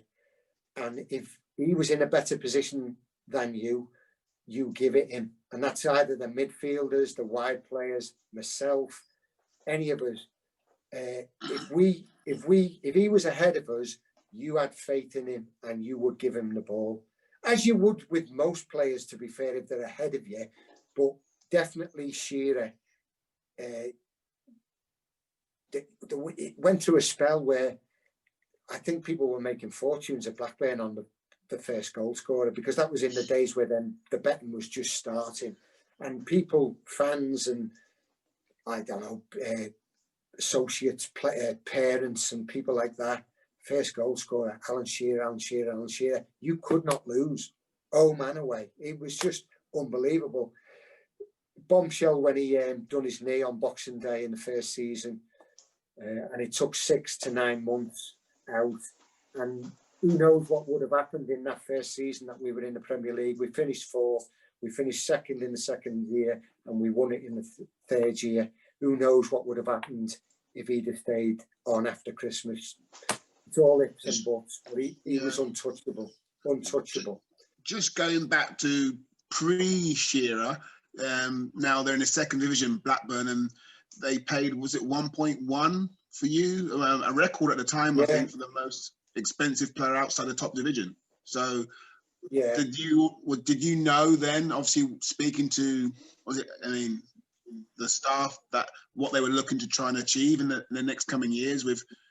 Well, it was Kenny who signed me from Everton, and I signed because it was Kenny Dalglish.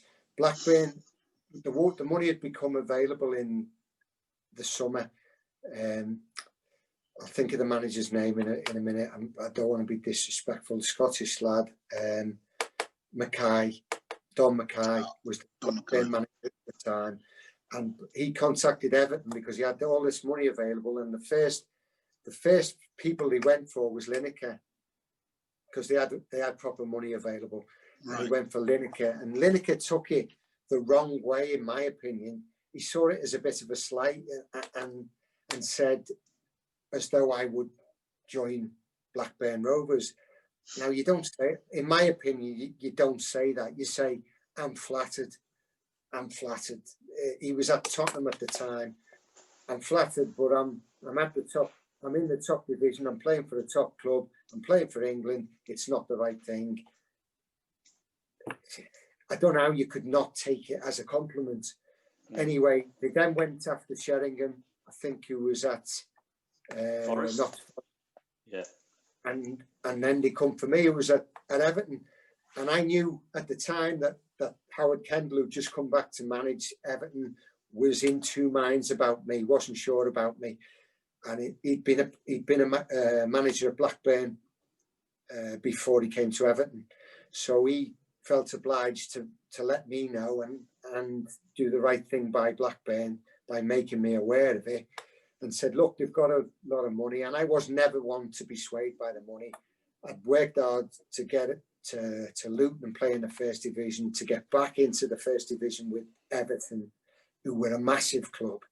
And there was no way I was dropping out of the first division at the time to go to 8th bottom of the second division at Blackburn. But I said to Howard Kendall, I said, out of courtesy, I will go and speak to Don Mackay. And I went and spoke to him, and I spoke to him for an hour and a half at the Haydock Thistle on the M6. We never mentioned money, never mentioned a penny. He never mentioned money, and I never mentioned money.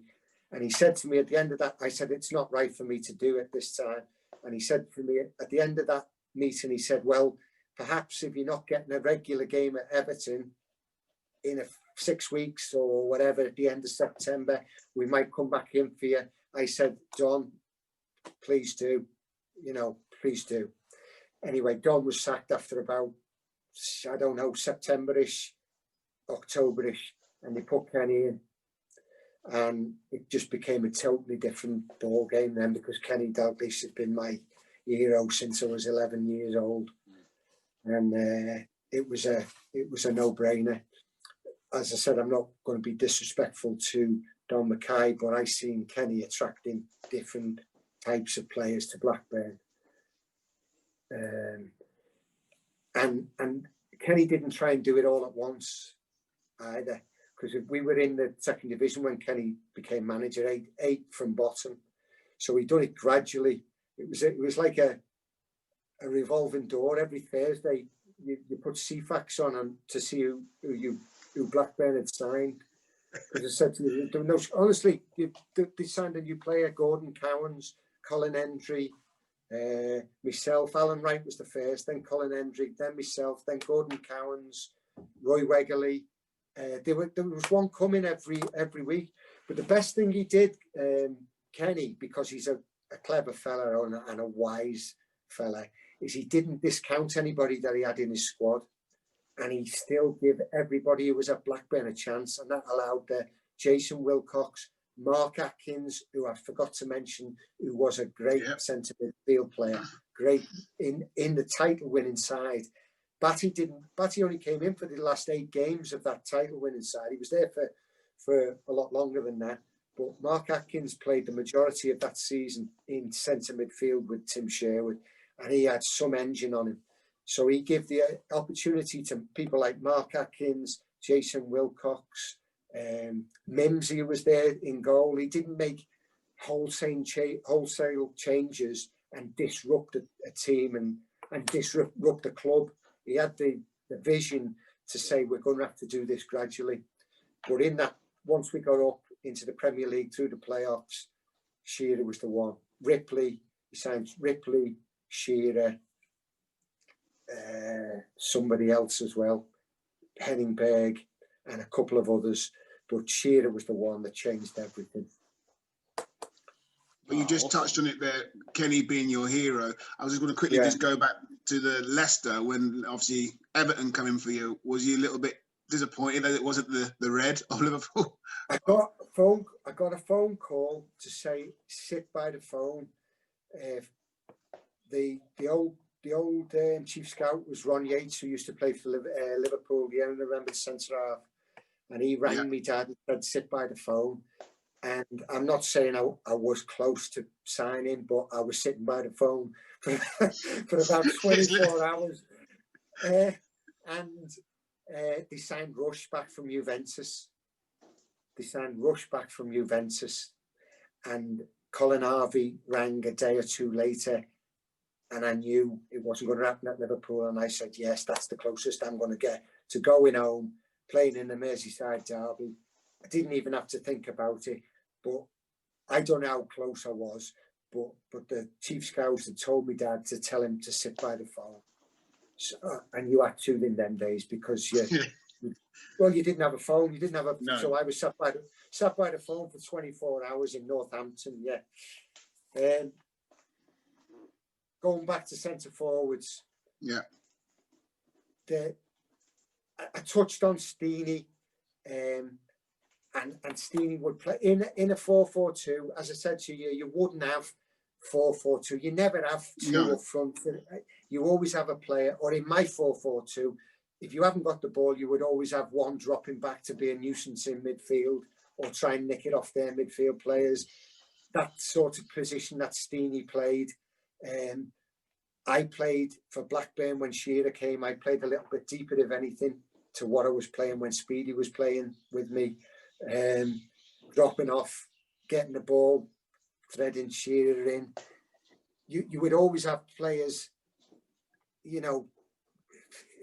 never two up front. It would never be two up front. But the other player that I would, obviously, Nick Harford was like unbelievable as a centre forward. Well, in my side, I wouldn't have a Shearer and a Mick Harford because I wouldn't say they were exactly alike, but I know what you mean. Made from the same stuff in terms of how hard they were and how difficult they were to play against. Mick obviously wasn't as quick as Alan and didn't get as many goals as Alan, but who did? Do you know what I mean? Yeah. Who did? But when from the day I arrived at Luton and started playing up front, whether it was with Mick, because Mick had a dodgy knee and Mick was in and out of the side at the time, particularly my second season, Mick was out for a big period of that time. But from when I joined and you're playing up front with Mick, it's like you don't worry about anything. You don't worry. Well, yeah, what I'm saying, saying about Shotton and Briggs. I take one look at them and I just look over there to Mick and I go, if you want to take me on, you've got to take him on as well. So, no, that's what he was like. True. And although they were hard, they weren't stupid. These players, you know what I mean? They weren't stupid. They were old-fashioned centre halves, but they weren't stupid. And you just felt like you had a freedom. not a freedom, but no one could hurt you. Yeah. You know, when you No, play no, you mean, yeah. with Mick, and I had that same feeling with this lad who I've picked up front to play with, or in the team with Shearer. I had the same feeling with him when I was at Everton, when I joined Everton, and I scored all them goals that I scored until this lad got injured, and my goals dried up. I got my knee injury, obviously that helped dry the goals up at Everton, but this lad getting injured and going out of the team obviously had a massive effect on me, because there was nobody like him to play alongside when I was at Everton. I'm gonna. Yeah, but he's similar to Mick. I would have thought a little bit more mobile. He's similar to Mick. More mobile. Sorry. Sharpy. Bit more mobile. Scored 100 and odd goals for Everton. Was always their number one centre forward in the days of 80, winning the league in 85, winning the league in 87. I joined in 89, and I missed the peak of that team, because a lot of them were over the hill. I wouldn't say Sharpie was over the hill, he wasn't. I'd say he was around his peak at the time, but a lot of them were on the way down, or had reached their peak and were on the way down, if you like. So that team was breaking up, but he was always the number one choice in Howard Kendall's, alongside whether it be Adrian Heath or Andy Gray or whoever it was playing up front with Sharpie. Sharpie would be number one or the number 9 on the team sheet first in that side.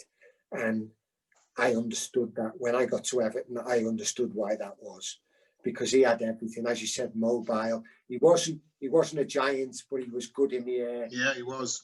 He had a massive spring in him. He had a good touch. He would bring you into play. He would flick it on for you. He was another hard lad. Big goals as well. Big Scottish lad. Big, strong, hard Scottish lad, and talented, very, very talented. Yeah. So I mean, the lads I've mentioned, they don't get in, they don't come any harder or better equipped, you know. And I would have put Steenie, if I was playing one just behind, I'd have put Steenie in there. But it was always easier for me playing up front with a big centre forward. It would always, and if I had the choice, I'd have 2 big centre forwards up front in my team. Obviously, one if they were mobile than the other, it would be ideal. But that would be my side, yeah. Fantastic. And who would lead this band of merry men? Which manager? Who's the best manager you've ever worked or ever played under? Sorry. Again, I'm biased in Dalglish. Yeah, biased. It's hard when they say you shouldn't meet your hero and all the rest of it. And I'm sure a lot of that is true. I'm sure there are lots of occasions where people have met their hero and they've thought, not quite what I thought he was. But he was everything that I thought he was, you know, very unassuming, never talked about what he'd done in the game, didn't have to. Everybody knew what he'd done. Yeah. But he had that, he commanded that respect. He joined in that period of time where there was a player coming in every week, and he was getting to know, he was still quite a young man, you know, he was only just about 40. He used to join in the training sessions. If I was going to ask you about R5, Marvin, could you have players that you trained with? Because I used to play with him on every Friday morning against Kevin Moran. And if you could have players you trained with, he would have been in it.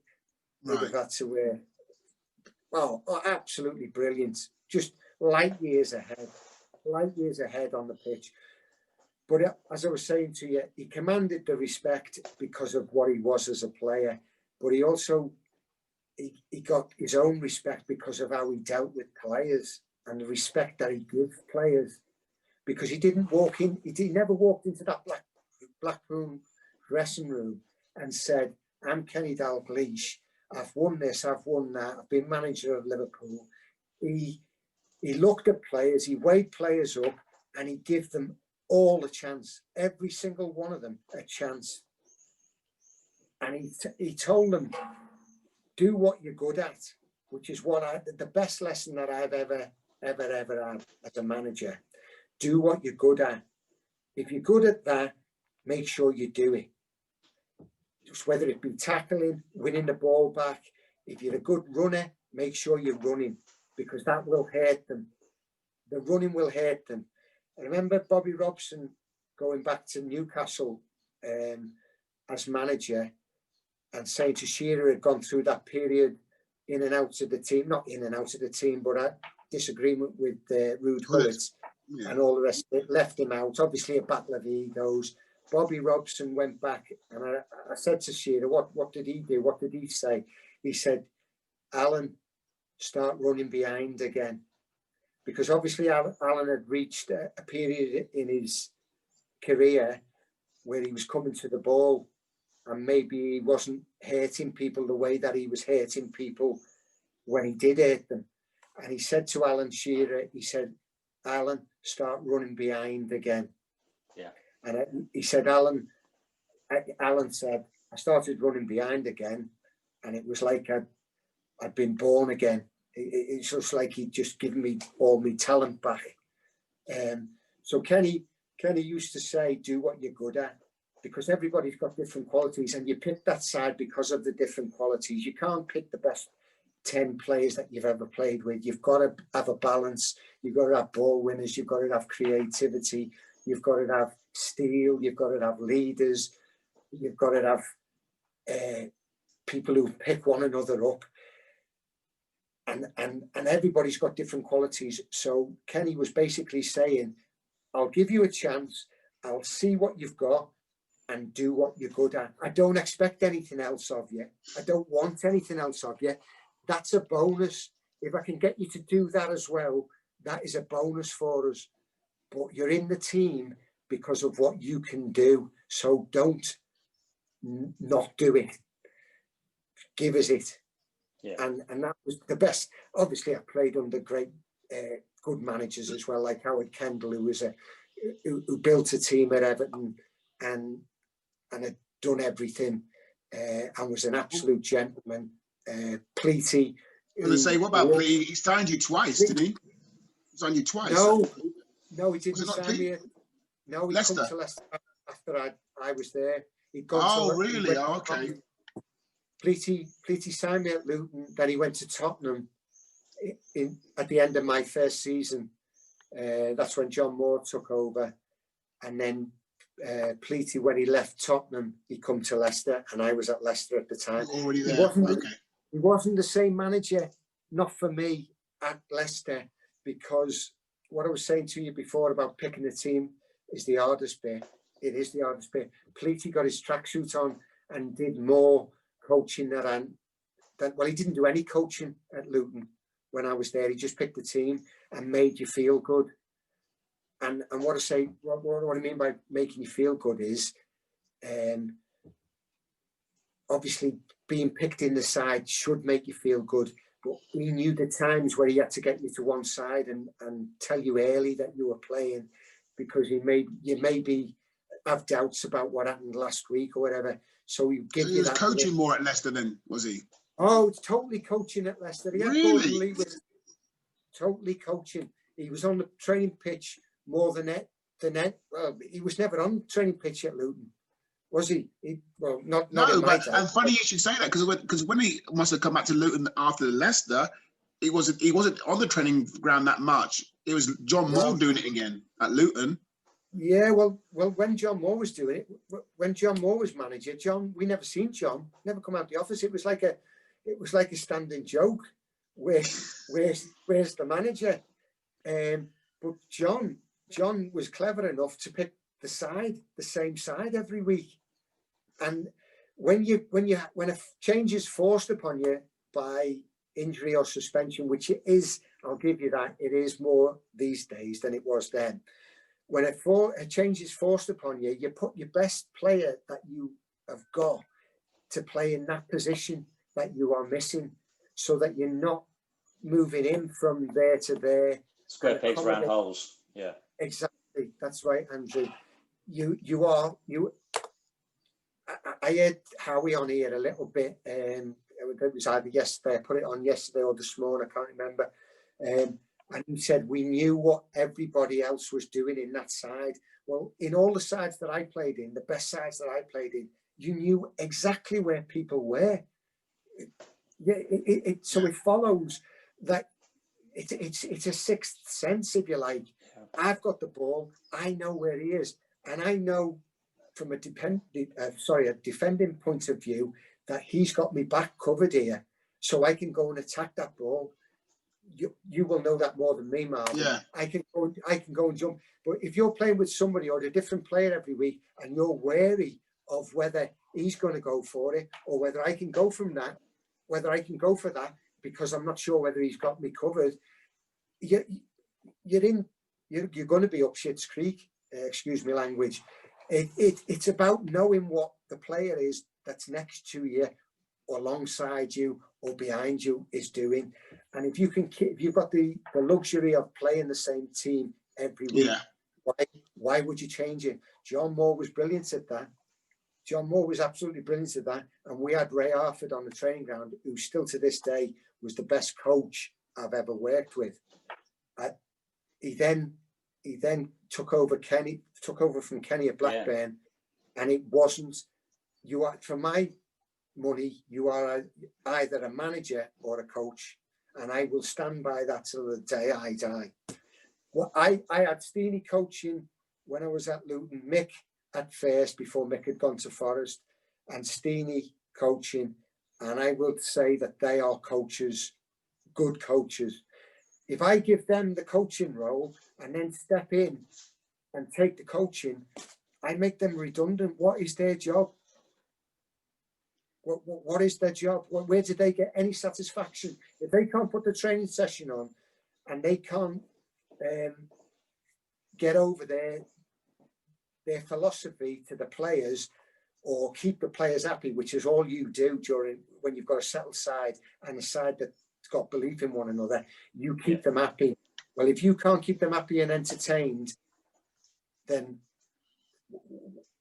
you shouldn't be there. And you can't have an assistant manager or a coach and not let him be the assistant manager or not let him be the coach.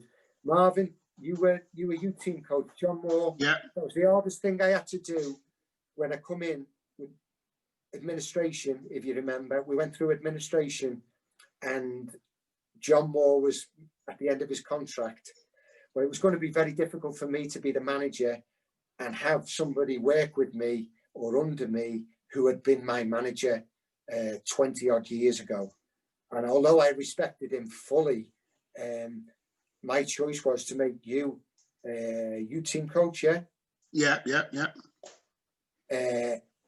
Now, did I ever interfere with the side that you selected? No. I mean, again, like you said, you're spot on what you're saying.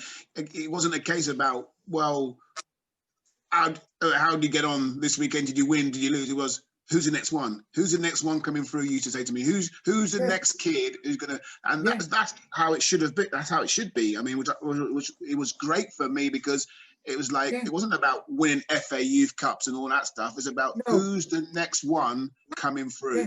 Who's the next Kevin Foley? And obviously, I remember the time when you first saw Curtis Davis. Curtis was the first one I saw because he was running uphill. Yes. Only over 20, 30 yards. And I said to Steenie, who is that? Because I've never seen anybody over that sort of distance, uphill, going up. It was like watching a horse, honestly. And obviously, at that time, he couldn't head it, he couldn't kick it, he couldn't trap it. And I'm not being rude to Curtis now. He would tell you that himself. But he had so much enthusiasm and a fantastic attitude that he had to play. We had to get him in the side somehow. But the first thing you do as a manager is go and see what you've got in your youth team, see what's on your staff, because you don't want to be buying players and then finding out that you've got an 18-year-old kid or a 17 or 19, whatever it is, playing in the reserves or the U team, that's better than the kid that you're paying money for. And fans want to see local kids come through, and kids want to see local kids come through. Otherwise, what's the point of going to Luton and being in Luton's youth team if you've got no chance of being in the first team? You're not going to put kids in the team just because they come from Luton or they've been through the Luton youth team system. You're not going to do that, because that's false. But if you've got kids who have been in that youth team and are better than what you've got in your first team, or will be better, you are going to get them there on the fringe of that first team as quick as you possibly can.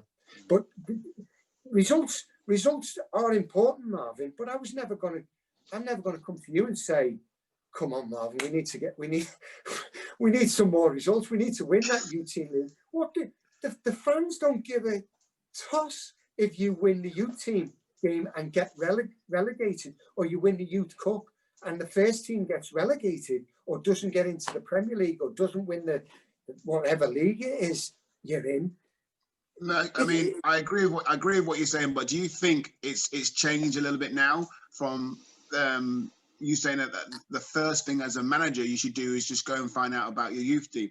I don't think too many managers now would have the time, I suppose, I don't know, to go and watch youth team. Right. Like, I go back to what you like. Well, Pleaty used to come and watch our games, which I found was great.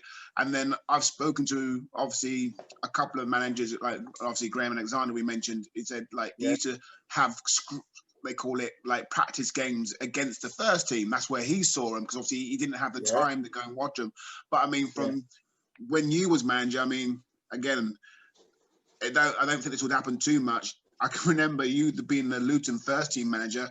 You came to Germany with the youth team with me and the team. Remember that? Yeah. So you came to Stuttgart, and it was a case where Andrew, like, I didn't tell the lads that Neely was coming. I just said, "Oh look, we've got, we're getting a bus to the airport," and they said, "Oh, come on, everyone's on here. We've got to go now." I go, "No, we've got one more person coming." I went, "No, everyone's here," and I went, "No, we've got one more coming."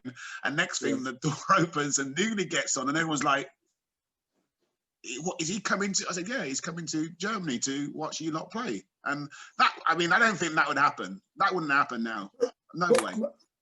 I know from the people who I looked up to, the likes of Pleaty, the likes of Dalglish, the likes of who was I thinking about at the time? Managers. You've got to know what's in your building, what's in your who's in the club, and not just on the playing staff as well. It's just bad manners to keep saying good morning to people who work in the football club and not know their names. The first thing you do is go and speak to the groundsman and meet the groundsman, because you're going to definitely be asking him for something within the first 2 or 3 weeks. Can we go and train on the pitch, or can we do this or can we do that? The secretary, the girls in the office, it's just good manners. I think to know the people that you're working with, and the most important people for me is what's on your playing staff, to get to know their names. And that's the hardest thing when you walk into a football club and you don't know any of their names. The beauty of it is you're working with them every morning and you're seeing them move. And I can only imagine it's like horses. How do horse trainers identify all their horses when they're running past them on the gallops? Well, it's the way they move. Everybody moves in a different way. Now, when you've got the advantage of seeing those players and putting a name to who moves or how they move, you can pick it up very, very quickly. Plus, you've got the advantage of talking to them and getting their names wrong every 5 minutes or so when you've just gone into the club. But I think the most important thing is to know who's on your books and what's available to you in YouTube, and to give those lads. I learned stuff like that, not learned stuff like that, but I seen people like Brian Clough in the end of my first season at Luton. I was in. Now it. Well, please, sorry. Blauwit in Holland. Blauwit, yeah. Yeah, Blauwit, yeah. I thought I was going on holiday because I'd played the first 20-odd games for Wigan, scored 19 goals, and that's what got me a move to Luton. Then scored another 6 for Luton, played all the games towards the end of the season. I thought, oh, I'm going on holiday. And please, he went, you're going to Blauwit next week. And I thought, oh my God, he's just put me in a new team. And it was brilliant. It was brilliant. Mark Steen came with us. I think Stacey North was in there. Mark North was in there. And Cloughie was with Nottingham Forest. Brian Clough was with Nottingham Forest. And I thought, fair play to you. You're the manager of Notts Forest. As famous as they come in terms of managers. And he sat there on his stool or whatever it was, watching every single kid. And don't forget, he'll be watching the Ajax lads and all the rest of it, because you can't go wrong if you're watching football matches. And you know what Pleaty was like? He'd go and watch a school match. He'd go and watch the U team match, the reserve team match. You never waste your time. You will always see something. We used to go to them reserve team matches on a Thursday night at Stevenage, where Tottenham played their reserve games and stuff like that. In them days, it was never a waste of time. You'd see the worst games ever, but you always seen something. Yeah. Either a player who's and put him on your list for maybe a loan at some stage, or write somebody off. You could write somebody off. Yeah. You could go there and go, I'm not signing him, or he's not good enough, or his attitude is rubbish. So it was never a waste of time. And I seen Cloughie sitting there watching them, and Cloughie used to talk to us, me and Steen. I remember talking about Mark Steen now. I went over to the left-hand side of the pitch where Cloughie was playing this game against Ajax or whoever it was in Blauwit. And I remember a young man, he used to call you young man, didn't he, Cloughie? Oh, young man, don't you let Mark Steen, don't you be doing all the work for that young Steen. Don't you be doing all that work for the young Steen. Let him do a little bit of work. And I'm thinking, he's not even my manager. And he's taking an interest in what's going on here. He was just a one-off, Cloughie, absolute one-off, genius. But you take all, you can't be a Kenny Dalglish, and you can't be a David Pleat or a Brian Clough, because players will see right through you. You've got to take all the best things that they showed as managers. And I wanted to be a manager before I was even a player growing up, because I was listening to Paisley and Bill Shankly and Paisley when I was growing up as a kid. I don't mean directly listening to them. I did meet them, but I wasn't directly listening. So I was listening to them on the telly, and I was listening to them in interviews. And I wanted to be a manager before I even wanted to be a player. I knew that, and I was very fortunate to have done that. But you take bits and pieces of how people manage, but you have to be yourself, because players, 20-odd players in a dressing room, will see right through you if you're trying to be somebody else. Yeah. No, brilliant. So awesome. You're choosing Kenny as the manager to lead this. Yeah. And well, I haven't got to choose an assistant and a physio. No. I mean, in the team manager. You've been the U2 manager. So listen, the last thing, one of the things we asked you, because obviously the connection is Luton Town. It's 18 months you was there. You've explained to us. What was your most memorable Luton game and why? Playing. Yeah. Well, it's got to be Liverpool, hasn't it? The hat-trick? I think the hat-trick, because the cup game was brilliant as well. But we played them 3 times in the FA Cup, don't forget. We played them in the snow at home. We couldn't get up to Anfield, which they were, well, you can imagine, because Anfield was full. There was fans outside Anfield, and we tried to get a plane up from Heathrow that morning when we woke up and the snow was everywhere. We tried, because we weren't going to get there on the coach. It was bad planning, if anything, because what you're doing, not going up the day before Anfield. I know. But they planned on going up on a coach on the morning of the game and sleeping in the afternoon. But we got up and there was 4 foot, 6 foot of snow. So it was one of them, right? Ring the plane, we're going on the plane. And there was no way the fella was taking off. Didn't care where we were playing. He was not taking off at Heathrow. We've got a game at Anfield, mate. I'm sorry, there's a runway full of snow here. You're not going. So it was one of them. So we played at Anfield, a replay. That was another 0-0. And then we went back to Kenilworth Road and beat them 3-0. Steenie killed one in the top corner. Nick scored a penalty and I got the third one. But scoring a hat-trick against your boyhood heroes in a league game and beating them 4-1, it's just, you could never imagine that happening ever. So that's got to be the game, yeah. Fantastic. Excellent. And what is it, just the Luton fans as well? Yeah. Sorry, Marv, you go. No, you say it. No, you're going to say the same thing. The Luton fans and a number of other fans from other clubs and things, obviously, don't hear much from you in the media, don't hear much from you at all, really, Mike. What is it you're up to these days? Yeah. Do you want to be back in the game? Do you want to get back involved? Yes. Yeah, well, obviously, that's why I went to Saudi Arabia. That's when I went to Wrexham for 6 months with Graham Barrow, which obviously didn't work out.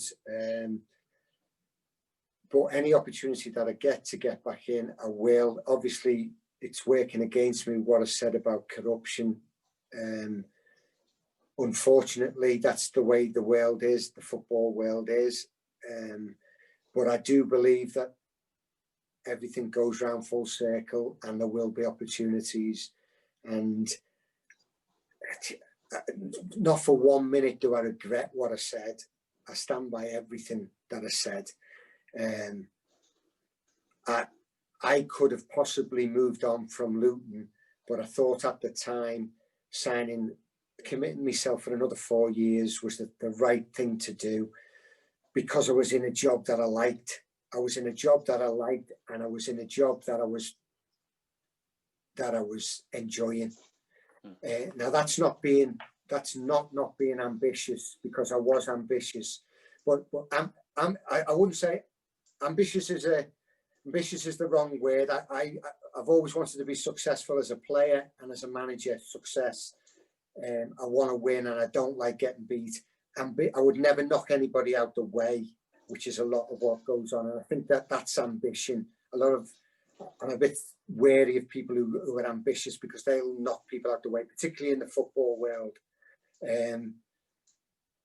I thought I could do more at Luton. I certainly thought in the first year that we got into the Championship, if I'd have been backed a little bit better then, we could have knocked on the door of the Premier League without a shadow of a doubt, because the improvements that we made in going from League One to the Championship, just by adding a couple of players and then again moving on, we didn't get the backing, and the backing unfortunately was promised. That was promised to me, didn't materialise, and it turned into sell all your best players. So you've either got to start again completely, which they didn't give me the opportunity to do. And I won't go into the ins and outs of the people who sacked me, because this could turn into a 3 or 4 hour Zoom, and it will get what like we mean 6 hours. You mean 6 hours? 6 hours. 6 hours. And if I'd have wanted to say stuff, I would have said it by now. And that's why you don't see me in the media, and that's why you don't see me on podcasts. I come on this podcast because it's to talk about football, and because I know you, Marvin. I'm not being disrespectful at all, Andrew, but I know Marvin. I won't go on any podcast and talk to anybody about my career in football or management. There are certain things that I would like to keep a lid on for the time being. and I firmly believe that I will manage again at some level. There are good people who are still in the game and running football clubs, and who will run them honestly. There is no chance of me getting a job at a football club that is not going to be run honestly. No chance.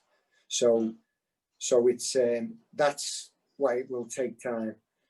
But I firmly believe that I will be given a chance at some stage. Excellent. Well, Newley, Excellent. I mean, I can honestly say, look, I mean, I worked with you at Luton, and if you got the US national job, I wouldn't mind helping out with you there. Hey, 100%. Stranger things 100%. have happened, Marvin. I know. Somebody texted me completely out of the blue. Did I tell you this? No, yeah, you did. No. This is only in the last 24 hours. No, you didn't tell me this. No. You didn't tell me this. Go on. Honestly, have you ever thought of a job in MLS, right? And I've thought about a job everywhere. I would work anywhere to work in football. Absolutely, where any level, any country. And within an hour or so, I'd also read an email, a job advert from the US, and it was only a university. It was only a university job, and I was on the verge of applying for it. And this lad had sent me the text, have you ever thought? And it was such a coincidence that I texted the lad back and I went, wow, what a coincidence.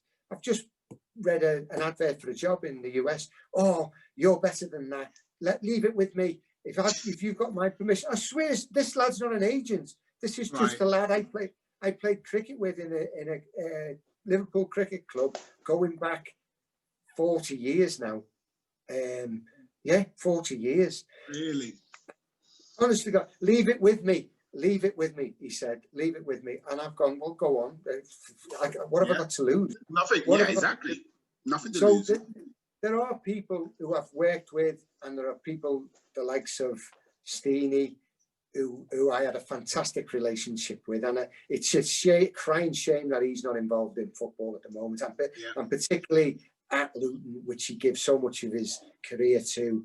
And you will never know how influential he was in being behind me in what went on in them 3 years. He's somebody that you can trust 1,000,000%. I know that doesn't make sense, but 1,000,000%. And Luton through and through, a great judge of a player, and character. And he was massively influential in everything that went on while I was there. Kevin Feedy, who I worked with at Hartlepool, and I took to Saudi Arabia. Marlon Beresford, who I took as a goalkeeping coach. These people who obviously believe in me, I believe in them as well, and they firmly believe that it will happen again. Doesn't matter how old you are. I don't feel old, and the game's still the same, and it always will be the same. And as I said to you before, I will never be brainwashed by this technical stuff or moving people around chalkboards and whatever, and how you set your team up and all the rest of it. If 3 of your players don't turn up on that day, it doesn't matter how you set your team up. It's about who turns up, who's playing well, who's not playing well, making the right decisions and the right changes, whether it be to your team or whether it be to your team during or in the game. That's what managing is about. Managing's not about setting your team up or being cleverer than the other manager. If you've got better players than them and all your players want to play on that day, you'll beat them. That's what football's about. Excellent. So thank you, Newley, for coming on and being a guest on My Bet 11. Absolute pleasure. Fantastic. Nice. Hope you enjoyed it. I have enjoyed it. I hope I haven't gone on too long. Have you stopped recording now, Andrew? No, I'm about to. But I just want to say thank you so much to Mike Newell. And that was Mike Newell's My Best 11.